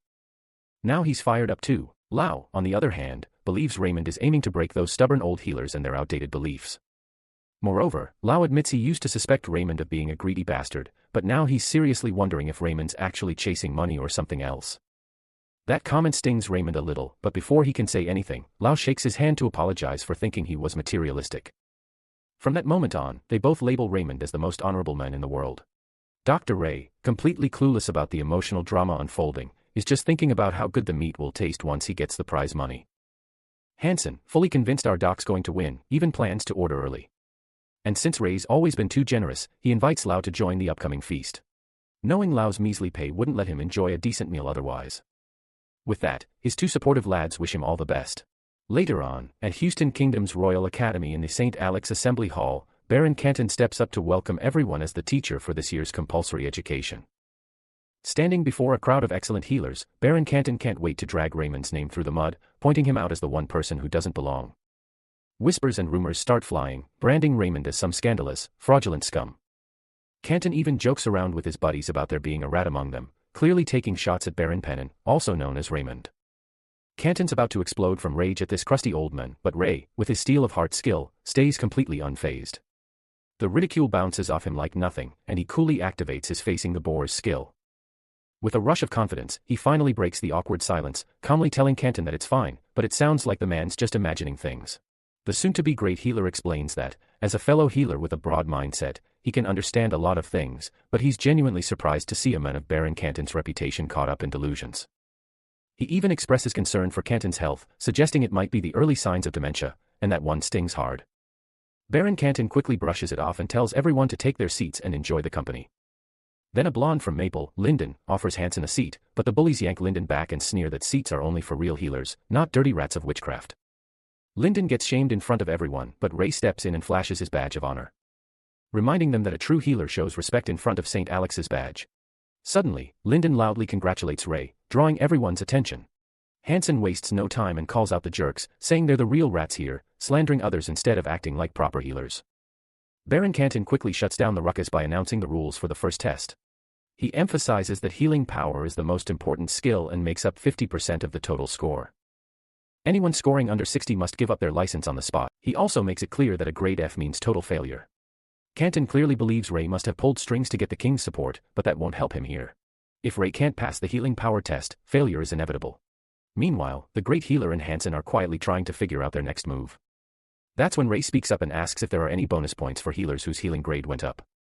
Hansen looks totally confused. Baron Canton can't hide his smug grin after hearing what he thinks is such a ridiculous question. Healing mana, after all, is something people are born with and can't change, no matter how hard they try. Knowing Raymond's reputation as a full-fledged delinquent, Canton decides to feed him some false hope just to enjoy his downfall. He actually declares that the bonus point idea will count in this test, thinking it'll just humiliate Raymond further, but Ray grins, knowing full well that the old man just walked into his trap. Lyndon, however, is genuinely worried, since it's obvious to anyone that healing grades can't be increased, at least not normally.